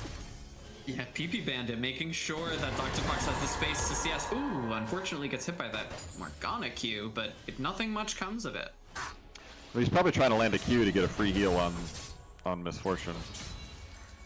Yes. As, ooh, third person, nearly a 10th of his HP as Star is pushing him under his turret. Ooh, takes... Now it looks a bit even after that turret shot. Yeah, and he's taking all that aggro. And with all those tentacles there could be... Yeah, there could be a problem for red team. Yeah, here we go. The power of supports as PV Panda has got a lot of pressure for Misfortune there. Now, Alawi, moment of truth. Getting this cannon and keeping the wave frozen so that Shen doesn't have a real good way of putting much more pressure on her. We've got some comments on your verbiage. Oh, please. You all know what and who Soraka does. She protects the lane. Alright, so he's got the bot lane backing. Oh, and here's our fight up top as Shen lands that E. Alawi lands an E in return. And Gets the slow. first tentacle curse has occurred. Ooh, Master Yi and Cho'Gath facing off in this top river scuttle.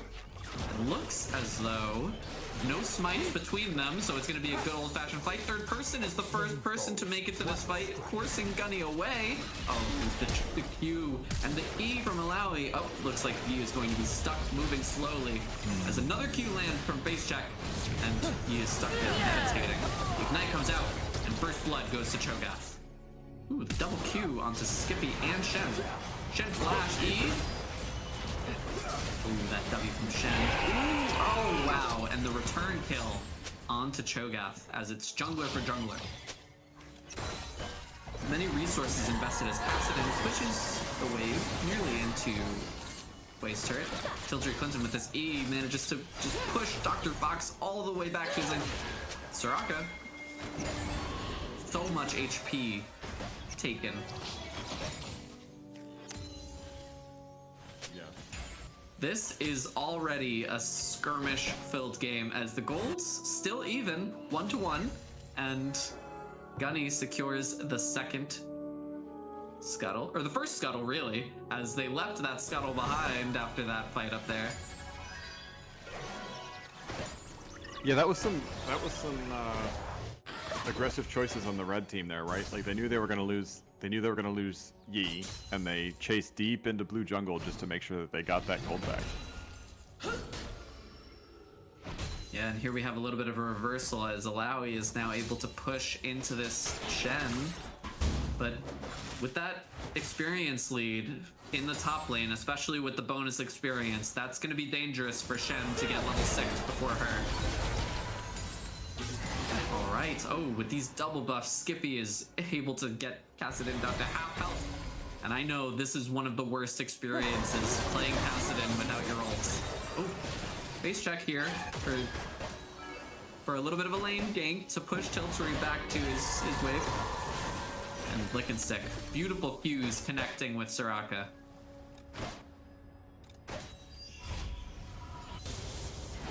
Alright, and if you just look at the CS differences surrounding, it does look like red side does have, in the top lane, a pretty significant advantage with Shen already level 6 looking around the map potentially, but Misfortune, Dr. Fox, able to secure nearly 30 CS lead. Yeah, killing it, Bob. Alright. Like I Shen said, looking to Tiltree. fight under the turret. Oh, and third person manages to get the solo kill. Now looking at Master Yi. Master Yi does not continue onto Alawi. Go ahead, Mike. I was gonna say, yeah, Tiltree usually gets his money from kills. Yeah. I wouldn't go as far as say he doesn't believe in farm, but he prefers to farm champions. Well, that's beautiful. Oh, and then we see Shen makes it back with his ult to Master Yi, and Master Yi secures the kill onto Alawi. Alawi, no teleport, will have to walk back to lane with those home guards. And there we go. Looks like Kassadin forced to be pushed under his turret as we're back to neutral.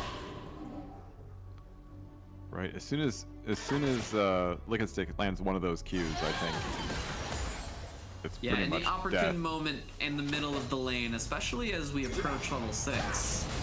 And they're still choosing to be aggressive, right? So, not a loss of confidence at all from red team's bot lane.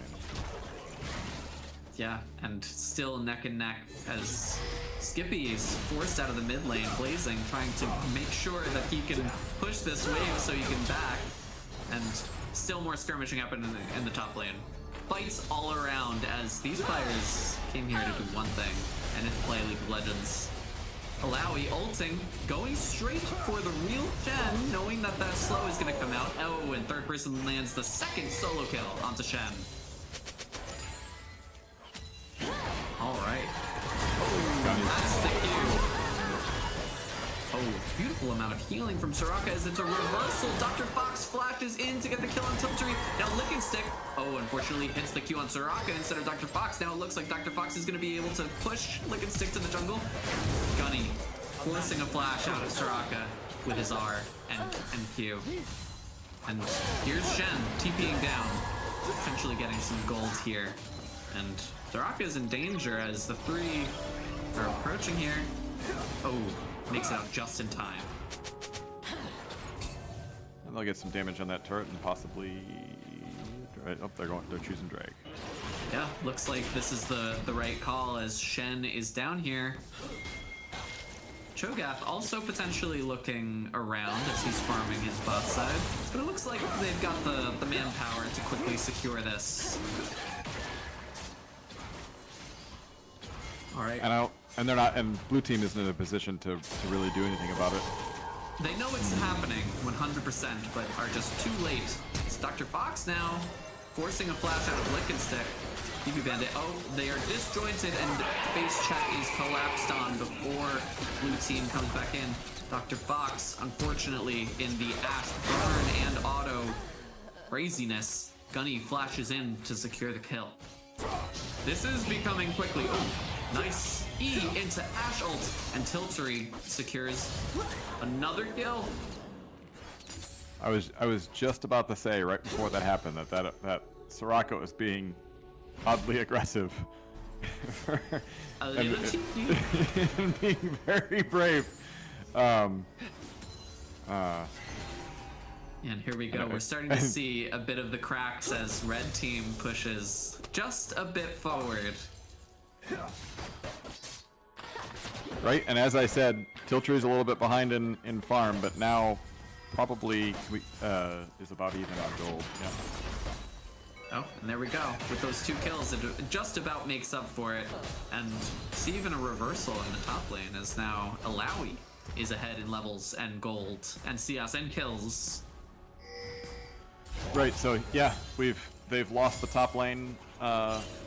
Red team has, or well, not lost, but they were previously winning, and now it's turned the other way, and just the opposite. The ult comes out from Shen and from Yi as face check quickly goes down. This Master Yi already has the Blade of the Ruin King, manages to dodge and gets the kill on Bathing Blowman as well. Cassidy is down, Alawi is also falling down, and that is a free Rift Herald for Gunny as he secures 3 more kills. And this is why he has the hashtag #BanYi as his tag. Yeah. And the longer the fight goes, the more stacks of ultimates time that Yi ends up getting with each successive takedown, and more stacks of lethal tempo. I mean, we saw it there. It's just that quick succession of Bork procs that Cho'Gath doesn't really stand a chance. Yeah, especially if he's building. Oh, Yeah. All right, a little bit of zone control from Skippy as Blazing is trying to. Ooh, we see a little bit of a dive from Star and Gunny as they manage to push Cassidy into the second turret using his flash instead of his ults. Take the power hit, and he don't care. Yeah, of course not. All right, and here we see Master Yi and Shen are potentially coming up on Cho'Gath. They take the blast plan over and they see him. Oh, the E is narrowly missed as Dr. Fox able to push the potential 4-man away from his turret.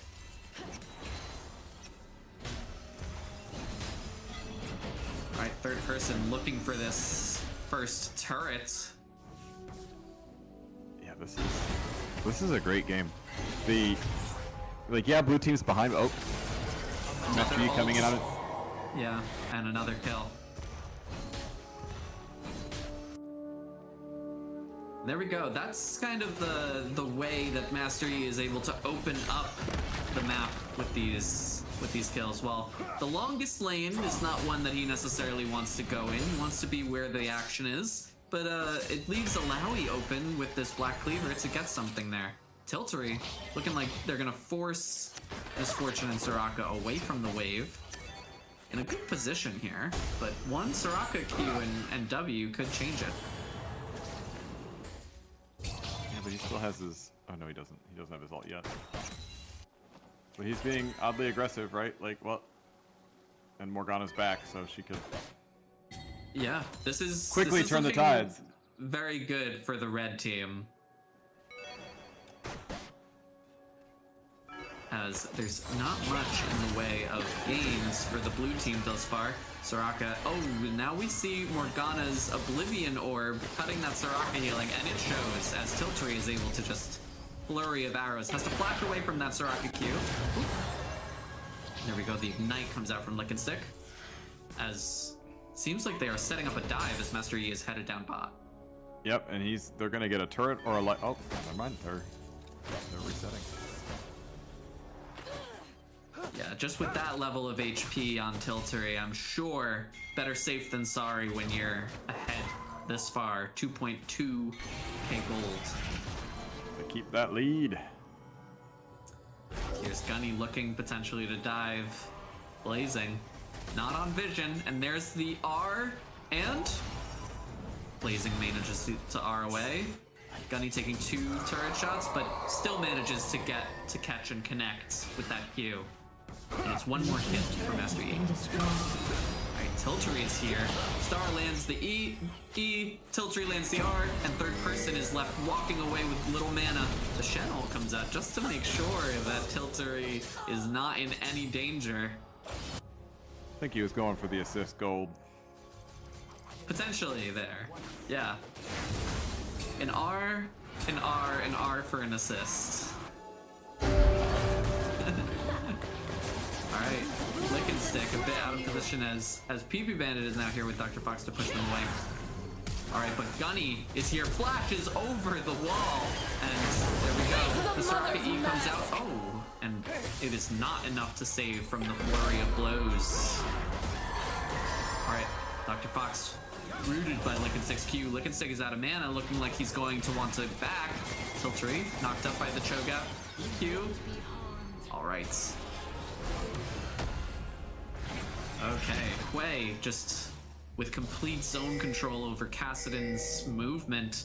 Don't have tier 2 boots yet, so Kassadin is forced to dip, dodge, and duck away from every Quay ability that comes out.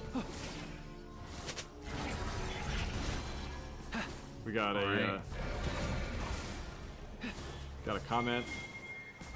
Chameleon, face her mask. Is that Morgana? Yeah, I guess. All right. Lick and Stick looking like they're gonna set something up here, sitting in this bush, as Dr. Fox and PP Bandit are quickly returning to the lane with their red buff, looking like they are in a position to. Oop. And there we see Alawi shut down Quay. Looks like a good collapse from the top lane. Now Master Yi is behind enemy lines, potentially going for the enemy jungle, as Face Check Vibes has no clue where he could be. Yeah, and Alawi's looking for him. I think they thought. They went in to get the red. And that beautiful smite from Face Check puts Gunny at a disadvantage, and he's knocked up, silenced, and oh, the flash from Face Check stops some more attacks from Gunny. He manages to dodge the Cho'Gath Q and gets out alive. Oh, and a 1-for-1 in the bot lane, but not before Lick and Stick seems to be able to do some good damage to PP Bandit as well. Just the ADCs doing a good old Dragon Ball Z 1-for-1. Alright, this has been an action-packed game. There are more kills on one team than, or nearly as many kills as there are minutes in the game. Right. Yeah. It's been a minute for minute action-packed extravaganza. Yeah. He looks like he's coming in for Alawi. Yeah, and Cho'Gath with the counter. Looks like he's actually stuck in between two people here. Oh, but manages to dodge the Cho'Gath Q. Oh, and getting pretty low while Cho'Gath does not have Eat, but he doesn't know that. The Shen ult comes onto Yi. As third person is looking to get the kill on the Shen, gets it, and then Master Yi follows quickly behind. Skippy looking to avenge their dead comrades also falls as Kassadin is here for the assist as well. Third person. That was a really good recovery on the blue side, right? Like they were losing that exchange, and that roam was perfectly timed by Kassadin. Yes, and by Choke. I mean, you see the way that Master Yi thought the gank was collapsing on Alawi, but it was actually Pinsir himself. It really, I mean, the person who acts first puts themselves in a vulnerable position. This is true of ganks and counters really being counters to ganks. Right? Yeah. If you you've played your hand and people know what you have, and you don't necessarily have vision to see what's happening. Yeah, what's coming next? The TP coming up from Quay will catch Dr. Fox. Oh, catches him with the EE, and then that is a sizable chunk of Dr. Fox's HP as Base Check Vibes is here to save the day, potentially. They don't know that Gunny is right behind them with his ult in wait. Look how aggressive that he is. Yes, and there he is. The silence comes down. He is wounded and knocked up and just dies to the turret as well. Soraka E, beautifully placed. Alright, the Misfortune ult comes out to save, potentially, save the push. But Lick and Stick manages to get out with just maybe 50 HP.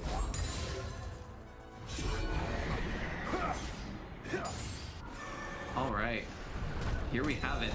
Once again, the tide has turned. Oh, a drive-by from FaceCheck. Not hitting the turret, but killing Morgana in the process with that Rift Herald. You know, that was I think that's the funniest kill I've ever seen. Yeah, that, and the fact that it didn't hit the turret as well, and he has to say, where am I going now? That was incredible.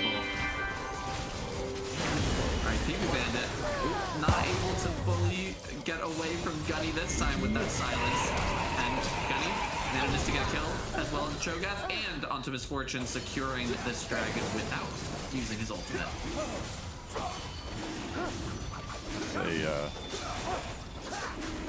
The dragon for them. But the Eagle, like even though they're 4 kills down, blue team is holding neck and neck gold wise. Right?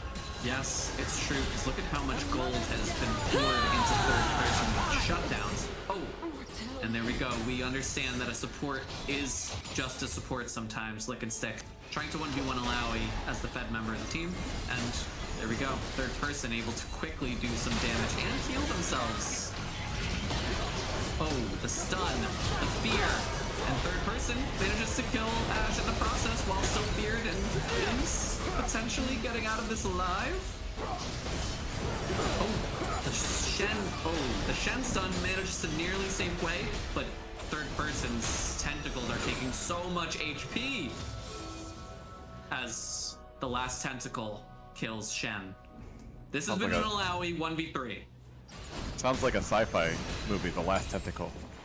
Yes, and here we have Lick and Stick ready for round 2, gets E'd again, and Alawi is gonna do so much damage. Oh, but not before Lick and Stick manages to get away. Gets hit by the tentacle and back. These tentacles are... This is playing StarCraft, not League of Legends. Someone get third person away from the third person mode. Comment from the chat. That's vehicular manslaughter. This is the wholesome CMSA chat. Yeah, that's true. Face check vibes. We're gonna need to check some ID after that driving performance. that was either a really bad tower hit or a really good aim. I say really good kill. I say really good kill. Yeah, and while I was going to say for the past few minutes that it's been neck and neck, blue team has narrowly eked out a lead thanks to third person with 11 kills. The shutdown golds and the... everything, and now that Shen's afraid to deal with him. Yeah, I mean, I would be afraid as well. Certainly, Alawi is more powerful the more people that she gets in her ult, or the E champion, the ghost of the champion that she's cursing. But still, 1v1 is forced to be reckoned with, especially Gunny making just. Gunny's making a Baron play. Yeah, And it I don't- looks like Baron is a little different than it used to be. It's not really as 1v1able as it used to be, as Tiltery is forced, Lickenstick, forced to flash away from face check and Dr. Fox, and red team is pushed off the Baron. It's a good call out there, though. Master Yi is one of those champions who can traditionally 1v1 the Baron, but no longer are those days. Well, blue team doesn't really have vision control this game, right? Like they're Warden, but Morgana's just doing a really good job of keeping him at bay. Yeah, certainly she's able to get in and out much better than Soraka is with Eing herself and using that flash to secure some good vision around the Baron. Blue team does have better top of the jungle vision, while the red team seems to be secured in the bottom side. We see that in the dragons that have been taken for sure. Alright, Alawi continues her siege as Gunny ults and the Ashe ult next in spite of that. Oh, Gunny avoids the Soraka E, avoids the Cho'Gath Q, gets the Shen ult and the Morgana E, but is not willing to make this dive. Instead, they will continue to siege. He's gonna try for Baron again. Look at that. Yeah. I know he's saying, it's 24 minutes, let's get the Baron! There's something about Master Yi's and Trindamirs that all just foam at the mouth at the sight of the Baron. I mean, and the Bork doing extra damage to high HP targets, that's... Oh, here's Lickenstick ready for their revenge. It opens with the R onto third person flashes out of the R, but Star is there to connect with the E. Tiltry Clinton adding some extra damage. Oh, third person manages to get one person with his R. Is it enough as he struggles to keep his HP up? 4-on-1, Alawi is taken down. As the blue team in response has secured their bot side jungle. Red team resets to spend all the money they just Siphoned off of Alawi? Is that what you're saying? right. I would never say that. Just a quick 300 gold shutdown is where I thought we were, as we now have the Endless Hunger coming out from Alawi. I know that item is not balanced and is sure to... Ooh! Dr. Fox narrowly avoiding this Gunny gets right onto them, but is not immediately killed. The Star connects to Dr. Fox with the E, Blazing looking for his life, and does not get away with it. Blue team is left scrambled, running away after using mostly everything on Master Yi. This is Soul Point too, right? So Yes, this is Soul. This really means something to them, right? Cho'Gath is still eyeing that break. Alright, third person manages to get the kill for blue team onto... Okay, there we go. Wow. And Hui's damage over time is way too much for this small jungle cavern. This third person is looking to make some HP back from these minions and potentially contest this dragon. Lickenstick, ready for round 4. Sees Alawi.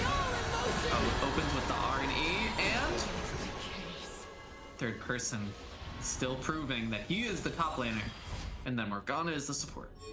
Right.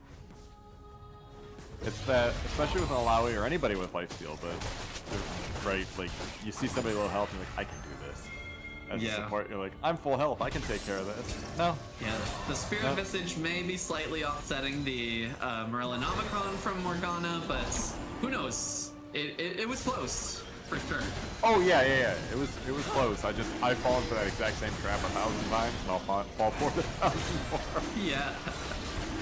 Same here. 100%. Anytime I'm playing support, I'm like, I'm not really like other support mains. I'm not a real boy now. Yeah. Blue team takes the contact drape, avoiding soul falling to red team as red team, Gunny and Piltory just take Baron all by themselves. And Oh yeah, and look at that. The CS gap is no longer as big of a CS gap as it used to be. Now, we see the biggest gap is third person. Being able to have nearly coming up on 80 to potentially moving closer to 90 CS over Star. Right, and if you remember at the beginning of the game, Tiltree was about 30 farm down. Still is, right? But made up for it with kills and assists. Proportionally now, we're not looking so bad. As we're still neck and neck. This is really anyone's game, especially as these dragons come out. I suspect, if I'm on the red team, I'm almost worried about getting Soul here. Because that opens up the Elder Dragon, and if everyone is going to be present for a fight, I'm scared of Alawi. Very, very scared of a 4-person, 3-person plus a ghost ult from Alawi. Something's going on down the E-bot. Alright, looks like Gunny's ready. Oh, with the Channel coming out in his ult. He does manage to kill Blade and go Omen. And then Space Check 5 also looks like he's going to fall. Dr. Fox's ult is not enough as Gunny takes that as well while Star is tanking for him. That's a quadra kill for Master Yi. This is dangerous as it opens up so much to Siege as third person cannot hold back the bot lane from his turret up on the top side. Looks like it's 3 turrets falling down pretty soon for blue team off of that one play. Here we go, the first inhibitor in mid is taken. And with 15 seconds about still left on that team, it looks like Gunny is looking for some more damage onto these Nexus turrets as third person falls just to the bot lane. There's 2 Nexus turrets down and Gunny and Skipper are saying this game is over! Hence, red team takes the win. And over it was. That was there it is. That was just a whole. That was an experience. That was. We thought it was nowhere near over, and Gunny said, "Let me crack this open for everyone." Star and Gunny really took it by the neck. We thought it was not over, and Gunny said, "Hold my beer." Yeah, hold my sword. And there we go. And we can see, I mean, even in the damage charts at the end, it's Alawi putting out so much, tens of thousands of damage. But really the spread between Hui, Ashe, and Master Yi, well, Master Yi obviously securing a lot of kills importantly there, but it's just too much. It's too much damage coming out from the red team there. Right. And Kassadin got shut down relatively early by Hui, right? If you just look at the disparity there as well, but it was just I've got to give the MVP that game to Gunny. To Gunny, for sure. Yeah. Yeah. All right, so maybe we can chat Gunny up and see if he's willing to come up on the stream just to tell us. I mean, it's the first week. You get your favorite champion. That's amazing, and then you get to have a great time. I'm sure I would be having a blast. And Master Yi was never seen again. Yes. All right. So let's see if we can drag him in. Oh, I don't have access to. I only see the Pro League. Hello. Oh, hello. Welcome and congratulations. That was an awesome game. Thank you. Thank you. We have a really great team tonight in week 1. It's been super fun. That's sweet. I assume you won the first game as well? Oh, no. We got edged out in the first game. We tried to keep it close, but yeah, we were happy to pull it out in game 2. But did you get to play Master Yi in the first game? Yes. Fortunately, the stream got to see a wow. better version of Master Yi. It was a redemption arc from game 1. Short-lived redemption arc. The warmed up version. Yeah. We had just, one of us had just said like, oh, there's gonna this is anybody's game, and then within 30 seconds the game was over. The quadra kill into the end of the game. Yeah, we were fortunate enough that we had been shoving mid at the same time, so we were able. I mean, we had no idea how to deal with this Alawi split push, so we talked about maybe doing a 4-1, but the 4 was against Alawi. But fortunately, we got a couple kills there in the bot lane, and that helped us close it out. And can I ask you who's shot calling on these dives? Because you were setting up some really intense dives that it seemed like your opponent had to call in the troops to answer. There's definitely a full team of communication we have here. That's great. I don't shut up, of course, but I don't know if that's necessarily shot calling or just stream of consciousness. But everybody's pretty good at communicating how the lanes are looking, and hopefully we're doing it more on like summoner spells are down and we think we can go in here. Right. But you know, sometimes we're just wrong, and then Alawi kills the whole team. That know what we Alawi do was a about force to that. be reckoned with. As Alawi does, right? Yes, as third person does specifically. yeah. Well, that's as soon as I said in the stream at the very beginning, I think that there's going to be an Alawi pick, and then when Alawi wasn't banned, I was like, there's definitely going to be an Alawi pick. Yeah, I think I may have made the mistake of confidently saying we can go ahead and let it through. We did ban the Kale. Right. It's smart. But Well, you they were gotta- nice enough not to. They were nice enough not to ban your Yi, so Yeah, we you had were to being had to even. make it fair. Yeah. Are you looking to reprise Yi in your next game and next week's as well? Normally, I would say I get one per season, and I've already doubled that tonight. That's So, boy, I'd sure love a third crack at it. I have a biting suspicion it will not make it through this lobby.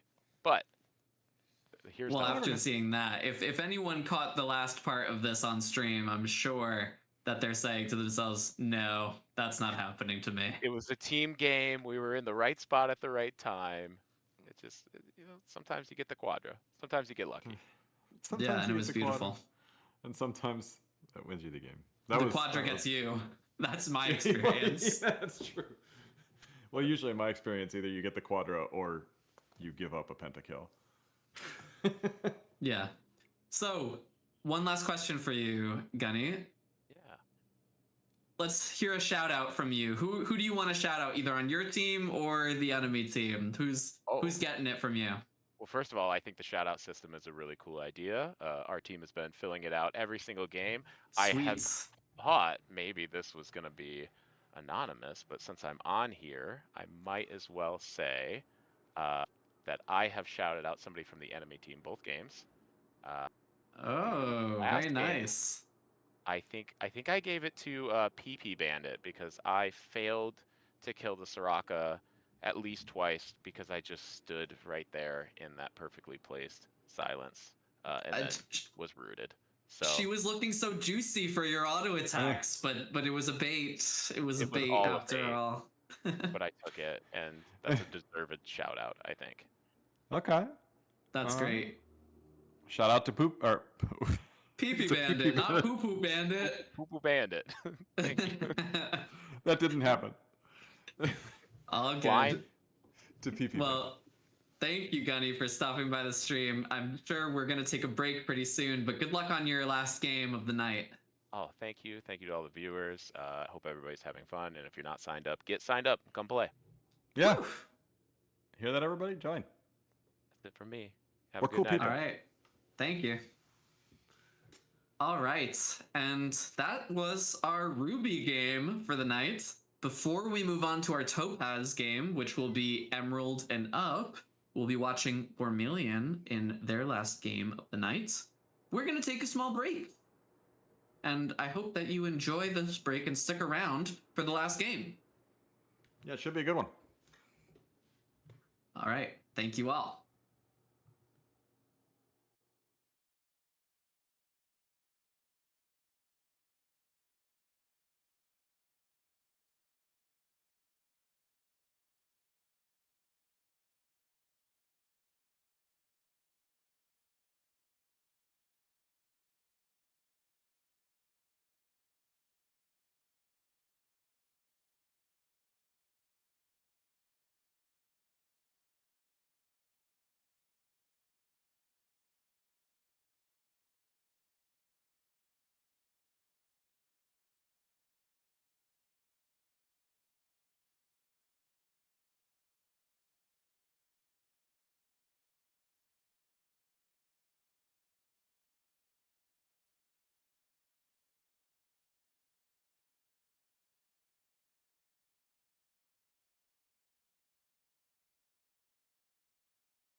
Hello, welcome.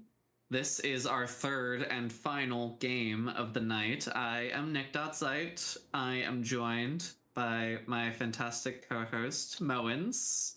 Peace. Peace in and peace out after this game is what I have to say, as we are now ready for the top tier of gameplay that we are going to see tonight. I don't know if it's going to be more exciting than last game where we saw the drive-by, but I was just about to say, I think we need to talk about that drive-by at least yeah. 3 more times tonight, right? Like that was, Yeah, they've got some big shoes to fill in this supposedly high-tier Topaz game. That's where I come from. So I can say that we're in for something special if it is going to mirror what we saw last game. So I happen to know pretty much everyone in this lobby. There's 4 people I don't know, but out of 10, that's pretty good. So I am very excited to see the combination of Feoria jungle against Formilian jungle, just because I know there's actually quite a lot of champion overlap between the 2 of them, and both of them are rushed towards the bot lane junglers. But here's the difference. The Rush and Reklats, I'm not too familiar with, but they look, from their history, they look pretty good against Boomer and JPEG Mafia fan. Boomer is one of the best ADCs I have ever played against. Just masterful kiting and weaving in autos at every opportunity when you're trying to CS.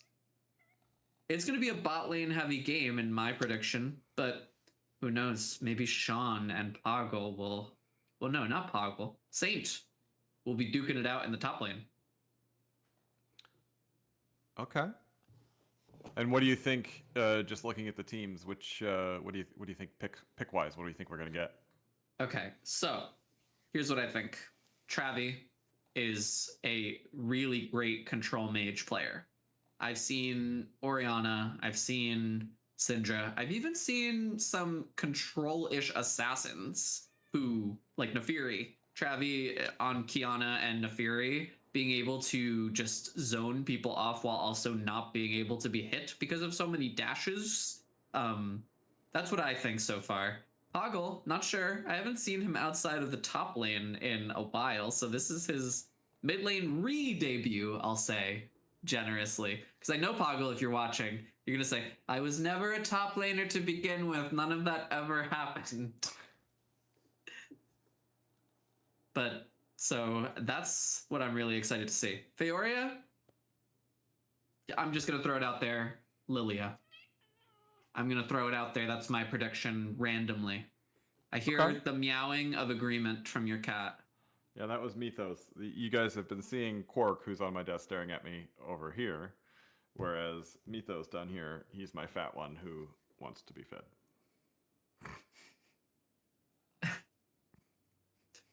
I have a fat cat as well, and she also always wants to be fed, so does that mean that they're going to be fed? Yes, probably eventually. The food goes off in about an hour and a half, and this is about the time where he starts realizing that he's wasting away. Oh my gosh. Hunger sets in. And you know what? Oh, that's not messed up. She is what she is, and we love her for her rotundity, her largesse. It adds, there's more to love about a bigger girl cat. Oh, I love him to death.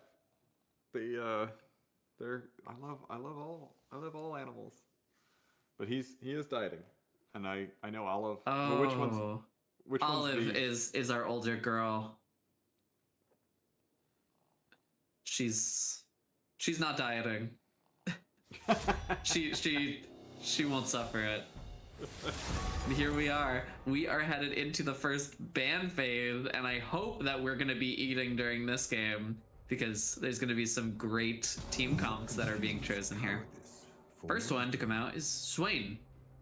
Impure fools. Oh, and then we see Reklats and the Rush's Vayne.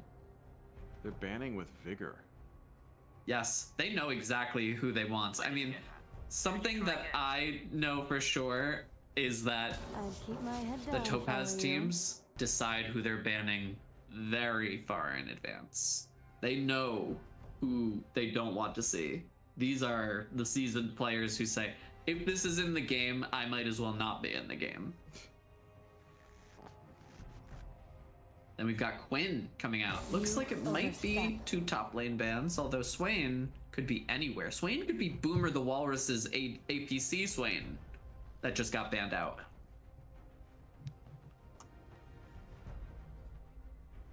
Oh, okay, there we go.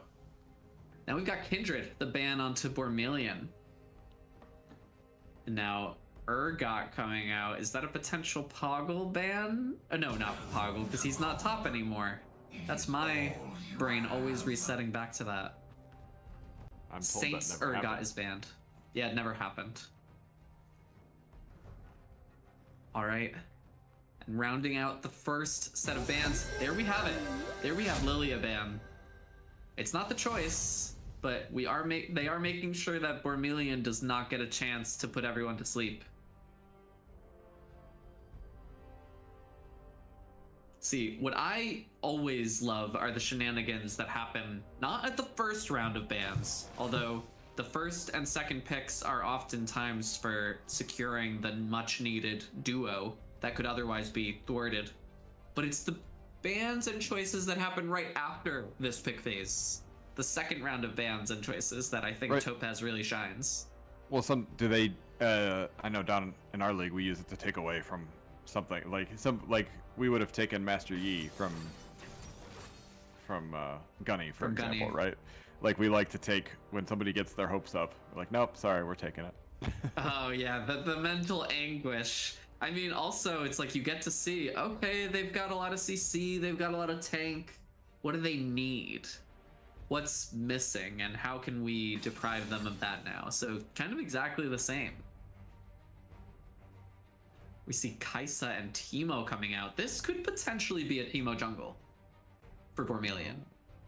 On the first week, the last game, it could be. Here we go. Another great bot lane combo coming out. We see them coming together. It's Kaisa and Nautilus. All of those extra stacks of Kaisa's passive applied by every single ability on Nautilus except his E.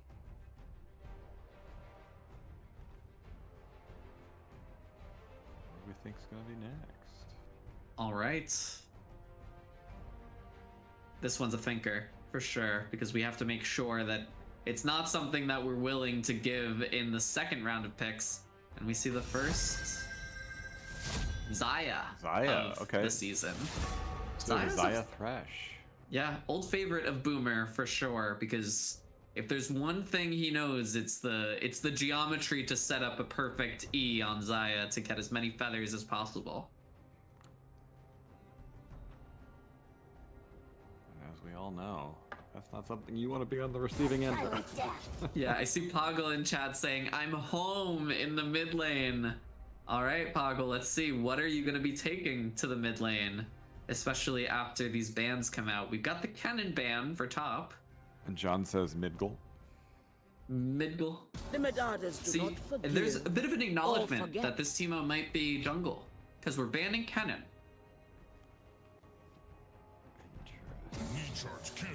Then we've got the top and jungle flex ban for Mundo. Yeah, because And then- top first pick. A choice.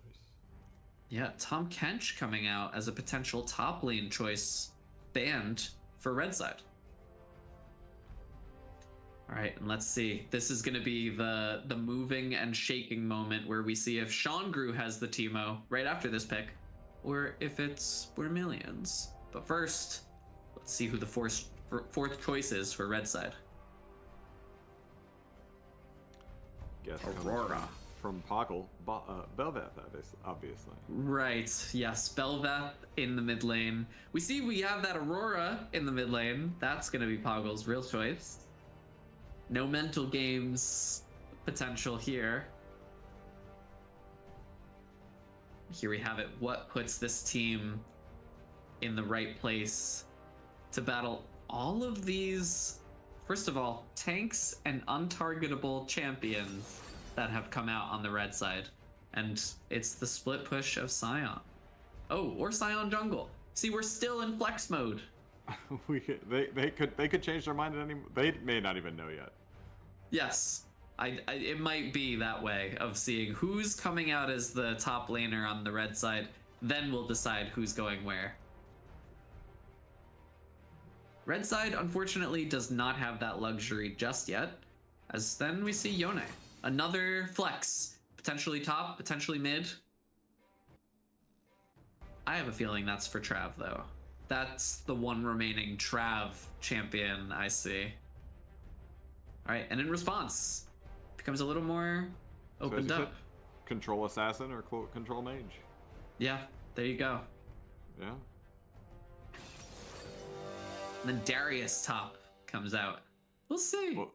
Well, they may want to change their mind and have Teemo go. Teemo go top, right? I mean, now we can see that it's Bormillion's Teemo. So it will be a Teemo jungle. You think it's not Darius mid, Poggle with the mind games. It could be. We'll have to find out in a few minutes. As you see that clock up there, that says 34 minutes, 28 now. I was looking at the wrong screen. But really, we've got a few minutes ahead of us as we prepare for this last game of League of Legends.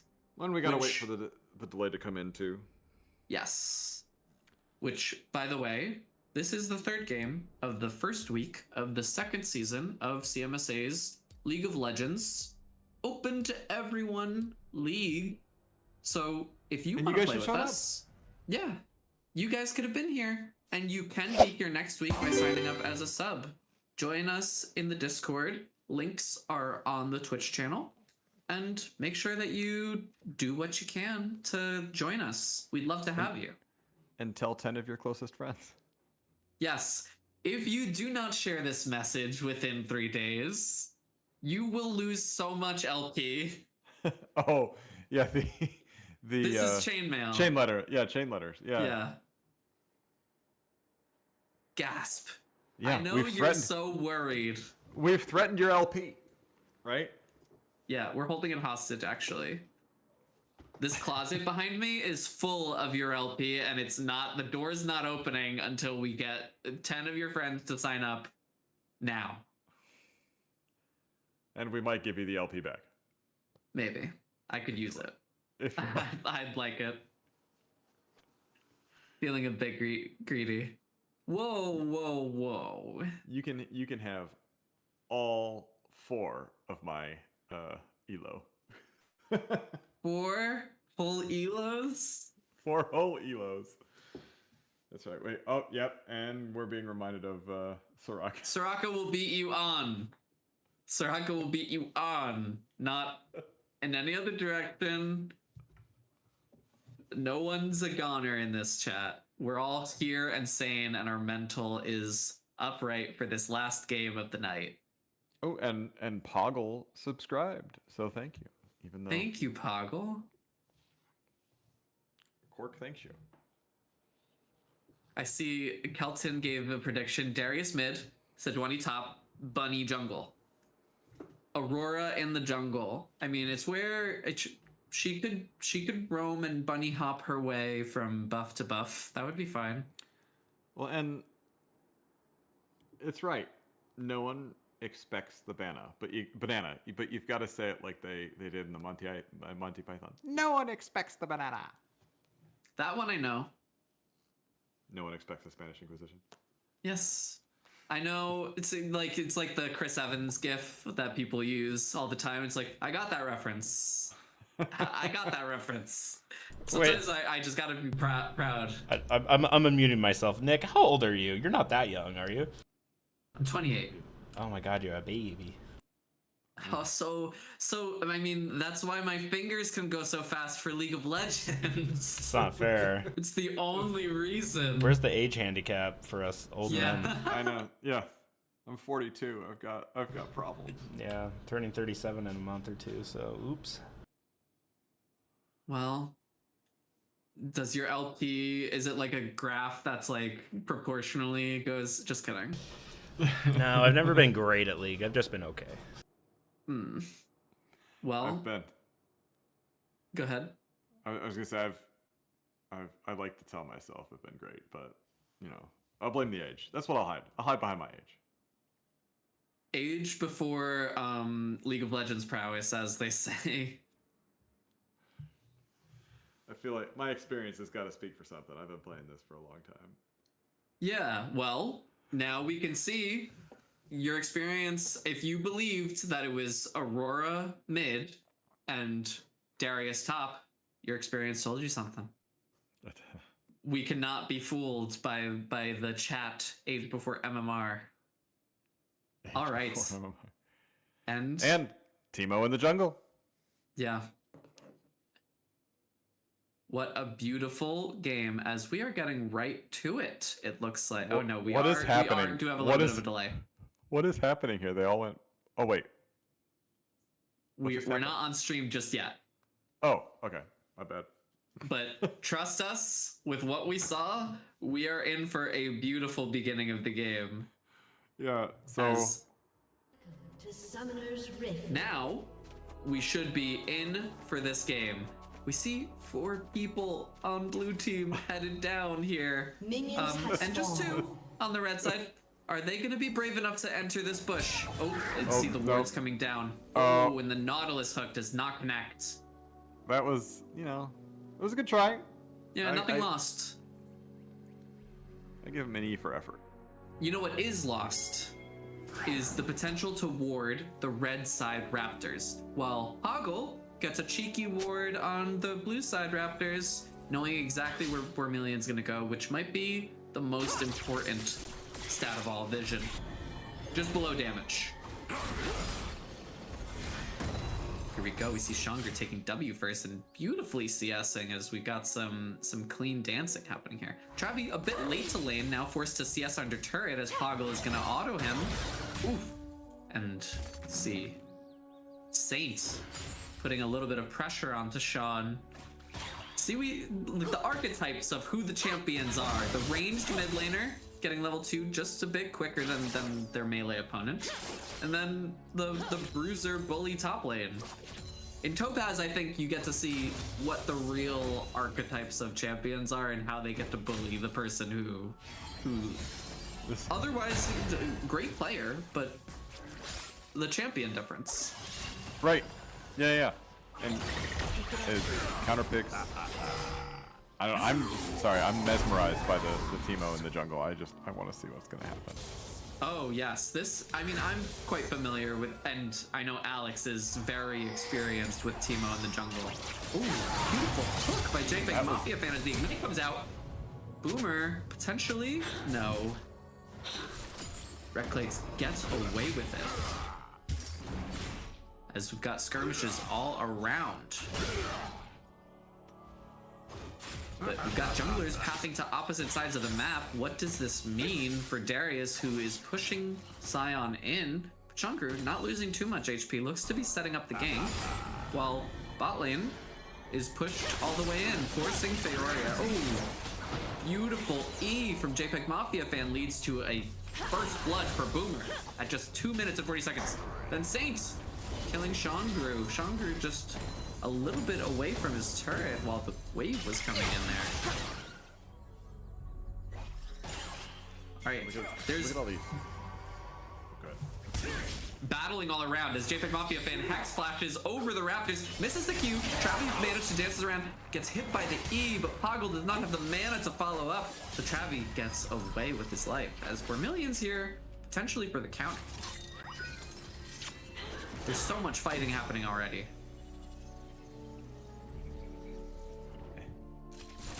And 3 people resetting right now.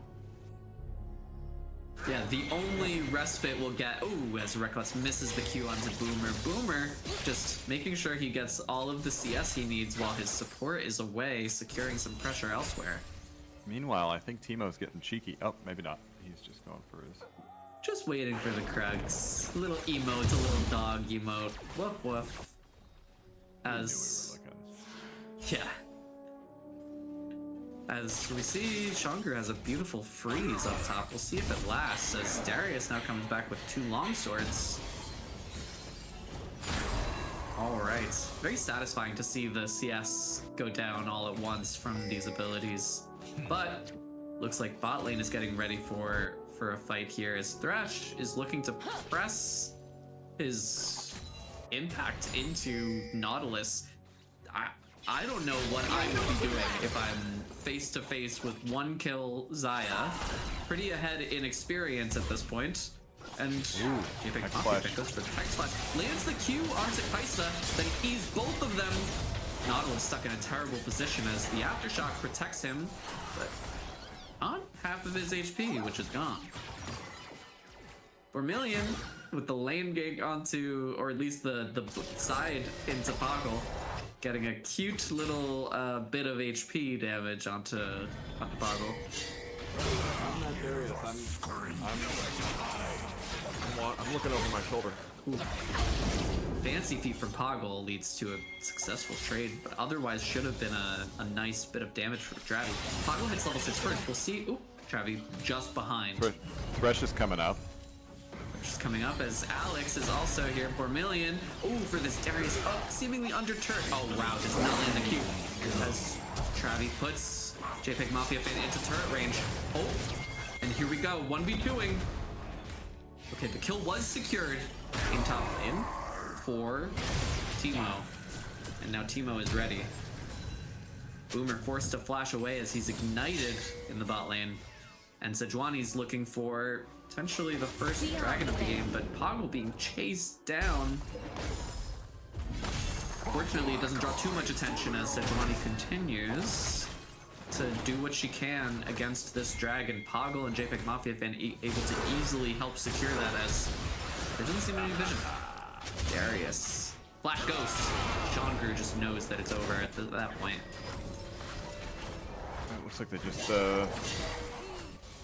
got the dragon, so there's that, and then securing the scuttle as well. Yeah, and for this second team, ooh, the Breakfast Q on the JPEG Mafia Fan connects, and Kaisa secures the kill. That puts Boomer in a terrible position as it now looks like Teemo making his way downtown. Boomer needs to get out of there before it's too late.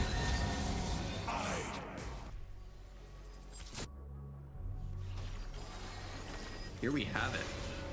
Still about even, although that Ocean Drake is a really great thing for a team that is looking to skirmish as much as these are. That extra HP regen is going to be massive, especially for the constantly fighting mid lane. Something's happening bot, yeah. We see pings coming out. Unfortunately, the Thresh Q misses, but still the rush takes a lot of damage as Boomer is feathering into them. Teemo coming for the potential gank here as they're being Rek'Lats is being chased down, and looks like with this red buff he's going to be able to stop them. Oh, Lands the the hook. Nautilus Q. Boomer forced into a 1v3 position, trying to trade for something. The rush manages to barrier and flash, and puts Boomer at a complete position to gain nothing. Successful gank from Teemo. Much like the last game, right? Like pretty even. Now blue team's about 1,000 gold ahead, but this is recoverable. Yeah, we're seeing the cracks begin to happen as we don't have effective gold from that fight coming in, but soon, as the junglers are now past level 6, they are looking to secure the grubs and the next few sets of ganks that could potentially set up the first turret. Poggle running into a Teemo Shroom, and with this Dark Harvest, it's only going to become stronger as that champion skills up. Alright, we see the pings happening as there's so much communication here, trying to catch Nautilus out of position, and JPEG Mafia Fan has been, both of them, Rek'Lats and JPEG Mafia Fan have both connected some beautiful cues. Oh, and there it is again. But unfortunately, not too much comes of it. No excitement here. And if you think about it, their Qs kind of cancel each other out. If they're both at the same time, yeah, absolutely. That's that's funny. Oh, a little bit of a dance happening back and forth. I move, you move in the top lane. All right. Here we have it. Looks like Teemo is getting ready to take these grubs as there's a fight in the mid lane. Travi finally getting a super successful combo onto Poggle, but it is not enough. Just forces Poggle to leave, which opens up complete taking of the Void Grubs for blue side. Blue side holding on to their 1,000 gold lead. Yes, and with that objective, it now puts them at 1-1 on the objective side. Looks like a potential lane gank, but not so.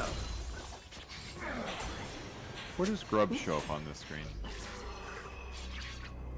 They're gone. No, I mean like who has it? Like, blue Oh, side. the grubs are the little tree in between turrets and the Rift Herald. You'll see it on blue side. Oh, I see now. Yeah. Okay, got you. I thought you meant on the map. I was No. like, they are so good. Vermilion with a cheeky behind gank onto Poggle. Just gonna auto and auto and auto, and Poggle's first to flash, but the flash from Teemo, even though he's dead to 3 turret shots and Feoria's ult. That's a 1-for-1 that is just putting Travi in the right position to start getting more CS and plates and extend a lead.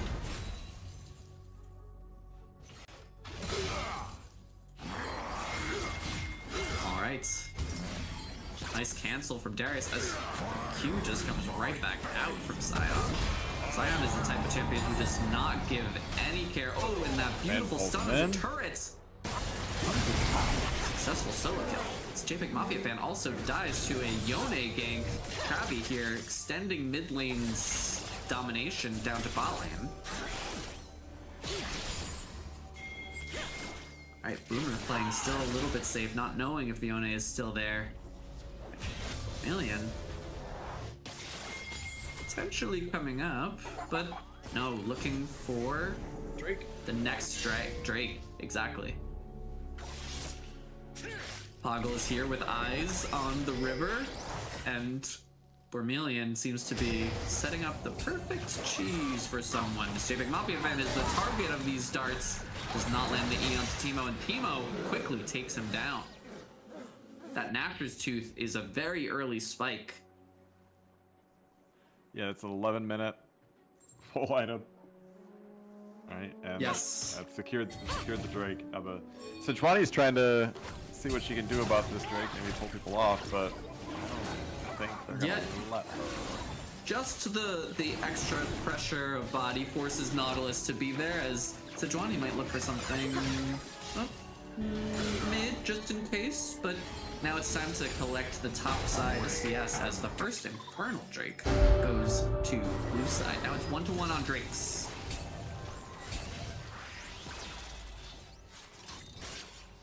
Alright, and we are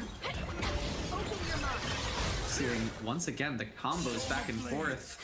This is a mid lane that both of them probably wish they had the Ocean Soul or the Ocean Drake, as Aurora able to heal up a little bit of the damage that Yone is giving her constantly. Alright, I know Darius has damage on him and so does Sion, but they both look like wet noodles a little bit, just constantly trading back Conqueror stacks. Darius runs off into the sunset. Nope, he's coming back. Alright. Yone, that E, just to secure some extra plates and safely, so Feoria is not able to really push him off or stun him under turret. Yeah, I just Okay. realized Vermilion has. I was gonna say I just realized Vermilion already has 4 kills, right? So where he goes, death follows. Yes, and any jungle, because Teemo actually has a reason to be in the jungle as the jungler, it's really dangerous territory. We already see 3 oracles from red side. We'll see if we get any more, as well as pink wards, because it's the only help that you have against sea mushrooms. Alright, sensing the danger. Rek'Lats and the Rush have moved away from the Tribush where Sejuani is waiting. Sejuani still looking for this game. Manages to take the Lantern in, but beautiful disengage from Rek'Lats.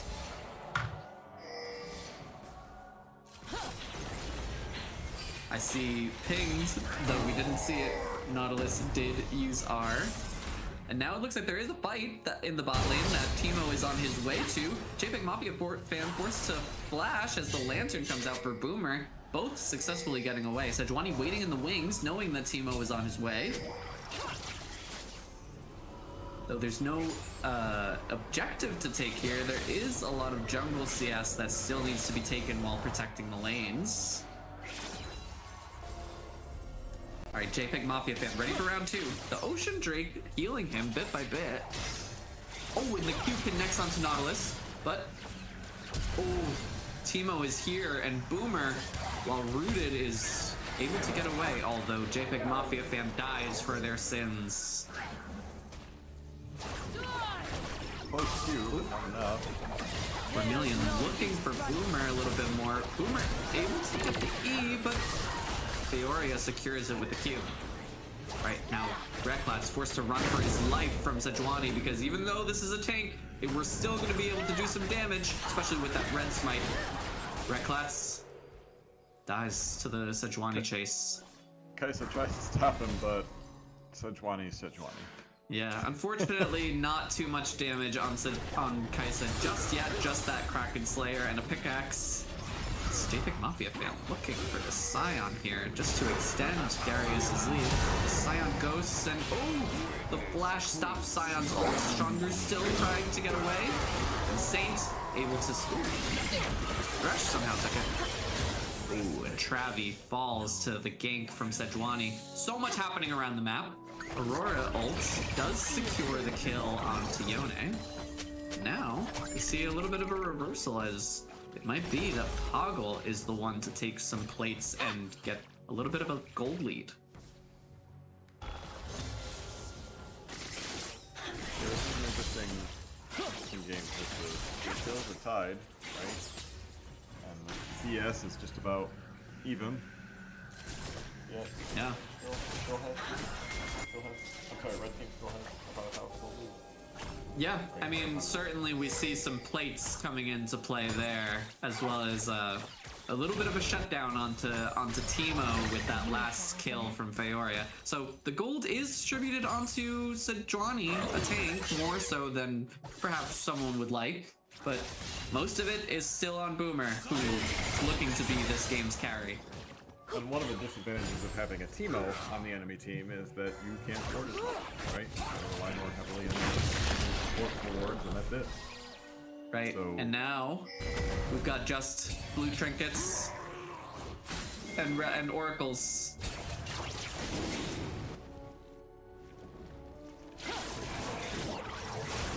All right, third drag. Looks like it is going to Feoria and the red side as Teemo is up with the Krugs. All right, Hextech Drake going over to red side. Could be the bonus that Boomer needs as Yone falls to the collapse after the drag. Two Drake swords. Chandru looking to take the first turret here and successfully does so, leaving very few minions headed towards the next one. Yeah. Poggle looking with a beautiful ult as Vermilion is forced to flash, but Saints are execute Vermilion before he's able to 1-for-1. Right. Rek'Lats put in a terrible position. Oh, but then Fuse the God Q onto Boomer. Oh, and the flash E from Boomer is not enough to do enough damage to the Rush. As the Rush is forced to kite away from JPEG Mafia fan. JPEG Mafia fan gets the kill on Kai'Sa. Just stalling for the TP from Poggle. And Poggle makes it in time to get the kill on Rek'Lats. That's a 3 for just 1. Or no, 2 for just 1 in the bot lane. I thought the Kai'Sa was going to pull that off. Of kiting away. Yeah. Yeah. Yeah, it was very close, but there was so much damage coming out from Boomer from that E that just made it too easy for Thresh to continue. Travi forced to... Peoria catches Travi out of the third Q, and now JPEG Mafia fan is here to say, there's no way you 1v1 my tank. It's 2 tanks against 1 sword-wielding baddie. Oh, and Travi almost sneaks it away. Wow. Peoria secures the kill. Sword wielding baddie. I like that. Yone is... have you seen that skin? No. And I'm talking about the base skin. I'm not even talking about anything special. Okay, Saint saying, this is my lane now. My stride breaker against your what? What do you have? Chandra is Ghost coming up, but Saint fully stacked now. Ults, and Chandra falls to the bleed. Ghost did not come up in time for Chandra to get away, so just clears the wave.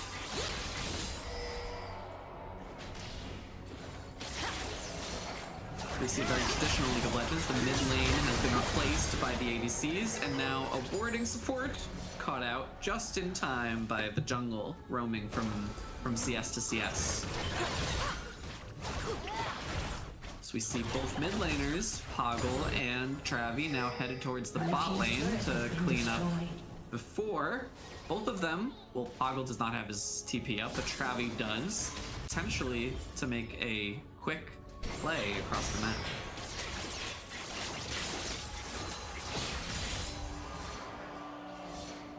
Both junglers, 6 kills, right? They're both just setting up the team to success. It'll go either way. Yeah, and the gold here. Oh, we see JPEG the Hex Flash, that never happened. The Hex Flash seen nowhere in the world. John from the chat says, imagine if Darius also had a Gordon Ranger. Yes, I'm sure after this Black Cleaver, we might start seeing the Gore Drinker on Darius. Oh, there's a Chandra looking to bait with that Q. Right. We know there's vision on the Sejuani. There's pings happening. All across the map. They setting up for Rift? It does look like the Baron might be Baron. Sorry, Baron. taken pretty soon but Vermilion is in the bot lane looking to dive this Aurora while the Saint and Chandra war continues. All right. Behind the back line. They managed to Travi does not does die to Poggle, but the turret was so obstinate in trying to be taken. Leroy landing on some shrooms as Boomer is here to catch the other side. Vermilion makes his escape through the Rift Herald out of what otherwise would have been a terrible situation. And there we have it, another beautiful driving experience. I was gonna say, but can he run someone over and kill them? I mean, he ran someone over and got away, which was another nice Rift Herald play. He's a wheelman. He's a getaway driver. Yes, baby driver, Teemo driver. All right, and this dragon looks to be the sign of a great fight as Boomer gets hit by the Nautilus. Nautilus going straight for him. Yone secures the kill onto Saya as Thresh also falls, and then Poggle, Aurora down. Blue team is looking to press their lead as though they didn't get the dragon, but they will get all these kills. And potentially a shove onto mid-wave into the Baron as 3 members of the red side are down for 20 more seconds. Let's see, are Feoria and Saint, they look like they're trying to inch just a bit closer to the Baron. This Baron does reduce the resistances of the team that is taking it, so it might be a play to just try to scare them off, but it's 5,000 HP left. Travi and Vermilion do manage to secure it before Feoria and Saint even make it close to the wall. Is being taken by Devin Mafia. Saint falling dastardly low as only 2 members are over the wall. They lose 1 person as Trap falls, and that's 1 Baron gone. Nautilus barely making it away there. Yes, that was brave. He did it. He did his duty. He did his supportly duty. Yes, these, I mean, I may have been making a joke of saying one person is a top laner, the other is a support, but the supports who understand exactly where to be at the right time, like Recklets and JPEG Mafia, they're really scary. They know exactly how much HP they have, and they're willing to spend it as though it's currency. It is currency. Yes. See some nice post-objective clearing awards. Ooh, cheeky Poggle trying to take some jungle. Will he? Vermilion is not accepting this and will continue to weed the jungle with shrooms. Looks like the Rush being chased under their turret by Fioria. Third of their health gone. They are forced to back. You can't hide behind lackeys. All right, 25 minutes into the game, top lane might look almost the exact same as it did at 5 minutes into the game. I mean, With minus a the turnip. little bit of dancing. Sans the turret, but Yes. Oh, JPEG Mafia, beautiful hook and E onto the Rush as now JPEG Mafia can continue with the tank for as long as he can, and then beautiful kill onto the Rush. All right. Oh. Teemo manages to dodge the Thresh Q, and now Sejuani is forced to run away. Ooh, Trav not hitting the ult there, but then managing to push Boomer far away enough that Feoria does go down, and that's a 1,080 gold shutdown. Vermilion not realizing Bracklitz is gone from Boggle's electrocute. Vermilion realizing it's time to go. All right. Travi looking for the 2v3 with Vermilion as the blind goes on to Boomer, but it is not long enough as Travi is now forced into a position of feathers. Boomer and JPEG Mafia take the kill. Oh! JPEG Mafia, beautiful hook as trying to let one of his carries take the kill, and oh, it looks like he's running into shrooms left and right. The Lantern manages to save him. Alright, once again, Sean trying to make it out with his own version of fancy driving. Beautifully done drifting, but he does hit into just where... Oh, and that's... the rush there for backup on Sean Gru's hit, and that's a 3 for none. It's a beautiful play. Look at that turnaround under, like behind their lines, right? Like, wow, it didn't end up good enough to stop everything Saint had to offer, but still. Oh, taking that plant, that's an extra insult to injury, perhaps, from Sean Gru's side. I do like that play. That was really beautiful from the rush. yeah, that was... And then the plant stealing, that was just mean. Yeah. And I'll take your garden, too. Yeah, exactly. And I would have gotten away with it, too, if it wasn't those meddling kids. Right. All right. Feoria pushed into a position where we have to question whose jungle is this? Vermilion says, it's mine, get away from my wards. Unfortunately for Vermilion, the cavalry have arrived, and we are now getting prepared for the dragon that is spawning in 2 seconds. Red side looks to be here first as the rush, Sean Gru and Travi are on their way, taking the hex plates and the TPs. Oh, this is a beautiful TP from Travi as it looks like he's going to set something up behind. Boomer starting up the Drake. Travi running into Saint's position. Feoria and Saint using their body to protect as Boomer continues. Oh, now it switches over and it's a 4v5 as Poggle is making his way over. The beautiful movement from Travi as Saint is pushed by the rush into the gray zone and death. Sean Gru tanking for his team. Boomer able to just make it out with his life as looks like this is a total onslaught for blue team. This red team realizes that perhaps they should have just given that dragon to Teemo. Yes, it was a really nice separation of the team there from Travi as he managed to ult 2 people, and now Poggle forced into a position of not knowing, not having any vision, but knowing that there are 3 people surrounding him. Right, Red they're team's sticking turret around. has been destroyed. That's pretty low health. He's recalling now. Okay. Yes, I don't think anyone is feeling comfortable or safe on either side. It's still neck and neck. We've got Soul Point on blue side, and we've got Soul potentially for the next dragon on the red side. And Dragon, the gold's up on blue side, but not by much, right? Like it's. Yeah. Ooh, over the wall in front, straight into the blind from Timo. Oh, but the lantern almost saves him, but that dart came following him. Travi looking for blood, goes over the wall. All right.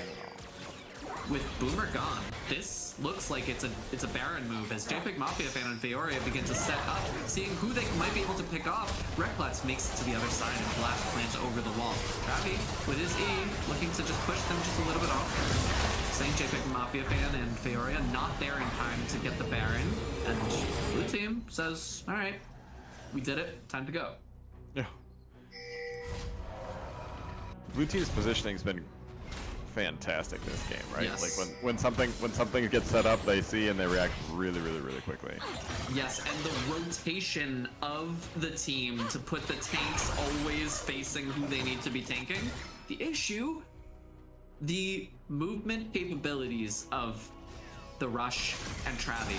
They manage to get to any backline they want. As long as Travi hits someone and the Rush is able to get one stack of their passive on, then it's over. As long as they keep their ults up, which they have not been using defensively, using very aggressively in fact.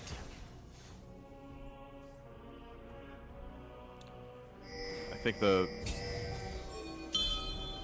top laner, the Darius is really going to be their linchpin to keep them from Potentially saving yeah. Grace, right? Yeah. Got Rek'Lats. No objective here, but Rek'Lats still caught out by 3 of the red side as Vermilion just comes just in time. Travi manages to solo kill Poggle on the right side of the ground. As JPEG Mafia fan is forced to flash, but does not make it out in spite of that. The Sejuani ult is not connected. Now red side is sent running for their lives as blue side still has the Baron and is now able to siege the second of the bot turrets. So now blue team's starting to pull ahead a little bit, right? Yes, 100%. Like they're might get 2 turrets here. And with all of these turrets gone, it's just more and more time for Teemo to begin setting up the jungle of despair that just is a cycle of doom. The fun house. 5 Twitter turret goes down as Boomer, not sure where Travi is coming from. The ult connects on 3 people, and Saint not able to protect his Sejuani and falls in the process as well as this dive. Rek'Lats beautifully holding the aggro so that his carries can continue. This looks like it's the end for Red I was Team. gonna say that might be the game. Yeah, they've got Baron. They got there it is. Yeah, the 4th member goes down. Poggle struggling to stay alive for the end of the game, but the Rush forces him down. It's an ace and a Nexus destroyed. And a win for Sean Group, Bormelian, Travi, the Rush, and Rek'Lats. Man, what a game! I think, I don't know, from an MVP standpoint, the Kai'Sa was always there. Whenever, like, she'd come from nowhere, right? Like, as Kai'Sa does, right? But she came from nowhere into fights. Teemo was always where he needed to be, right? It's hard to pick this one. What do you think? Yeah, I mean, I would say it's Kai'Sa, just because of all of the beautiful aggressive ults that really solidified the pushing forward. But Right. But here's then what there's I know. Nautilus. But then there's Nautilus. Yeah. Right? Nautilus, who also was doing a great job tanking in every situation as you know, Cyan was doing his thing. He's protecting the Kai'Sa, he's protecting the Teemo. So yeah, I don't know. it was a beautiful game, and everyone did their role extremely well. Here's what I do know. Members of the winning team have all signed off. Since you all know in the audience that we, on the production side, are a bit behind, how about we say, maybe we'll chat with them next week before the games start.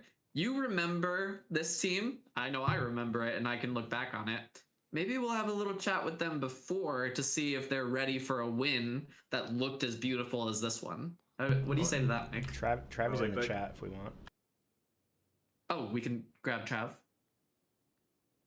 Oh yes, let's bring Travi in. Maybe we will quickly do it. Let's do it. Let's see what we got. Oh, here he is. Hello, What's up? Trav. Hey, Welcome. Congratulations. That was a really, really fun game to watch. thanks. Yeah, it was kind of shaky there, but then I think mid game, late game, we ended up kind of taking over. Yes, I mean, I could see the way you were positioning and the combos that you were pulling on Yone. I just felt like you knew what the key was. It just was about getting it in the right place at the right time. Yeah, and it's really easy to do that when Bormelian is your jungle and his comms are always so crisp, so makes the game easy to play. Oh, that's great. So can you tell me a little bit about your confidence going into a game with Teemo Jungle? Asked him how to play with Teemo jungle. It kind of seems like it's like a glorified Shaco, AP Shaco. Yeah, I could see that. It doesn't bring a lot other than like just zone control, but it was what we needed in those fights, I guess. It helped Yeah. me side lane and push out, so it's nice. So with the honor system, right? Yeah. We're now giving honor to people. Who would you give honor to on your team or on the enemy's team? I would give honor to probably the Sejuani. I don't think I really ever played with them as a player, and they ganked mid multiple times and kind of shit on me, and there wasn't much more I could do. Like, I think I was 0-4 or 0-5 at one point, so the Sejuani was kind of where they needed to be all the time, so definitely them. Yeah.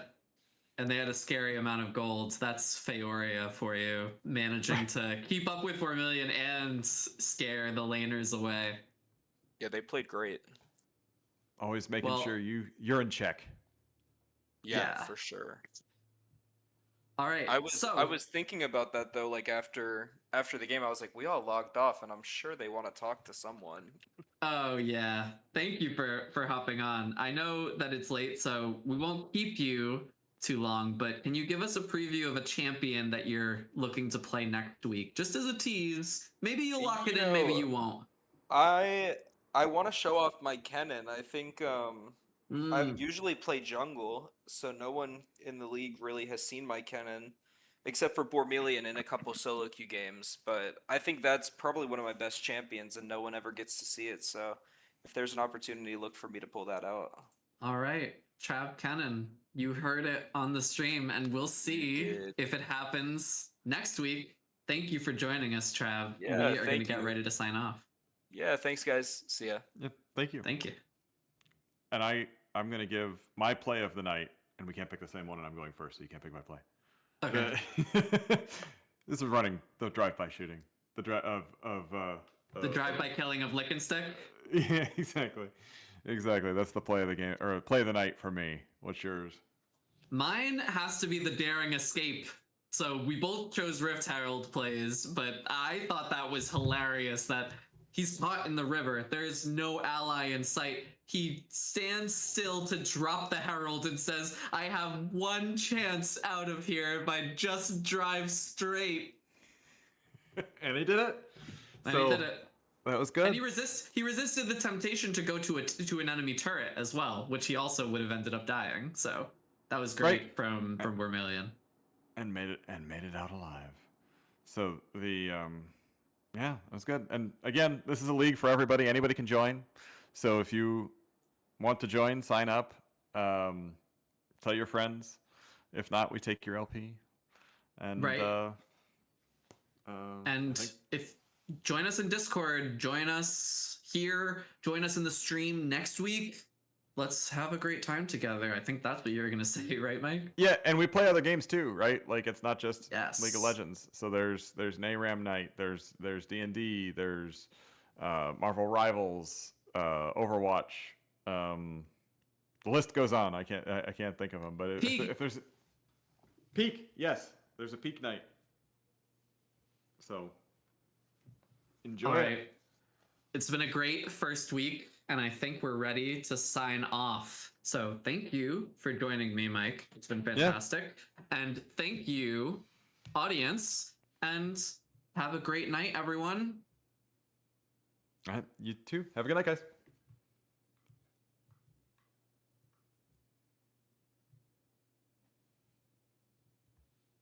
Oh, we're gonna end it with a replay. Oh, and there's a cat behind you, Nick. Yes, I see Oil. My boy. Yeah, And okay. guys, while we're doing that, I'll show you. Having Oil be a celebrity. Yeah. There's, now we want to pick. Now we want to pick him up. I'm trying to show off the cat that's been. Oh. Oh, here's the replay. Oil, watch as this Rift Herald gets used to demolish the enemies. He's watching so intently. That is such a look. Your slow motion. Slow motion. And there it goes. And he just keeps. And you can tell that he just keeps driving, and he's like, "What am I doing?" Yeah, where am I going? That is so funny. That is so good. All right, thanks y'all. Have a good night. We can have the cats wave. More of that next week. Join us then.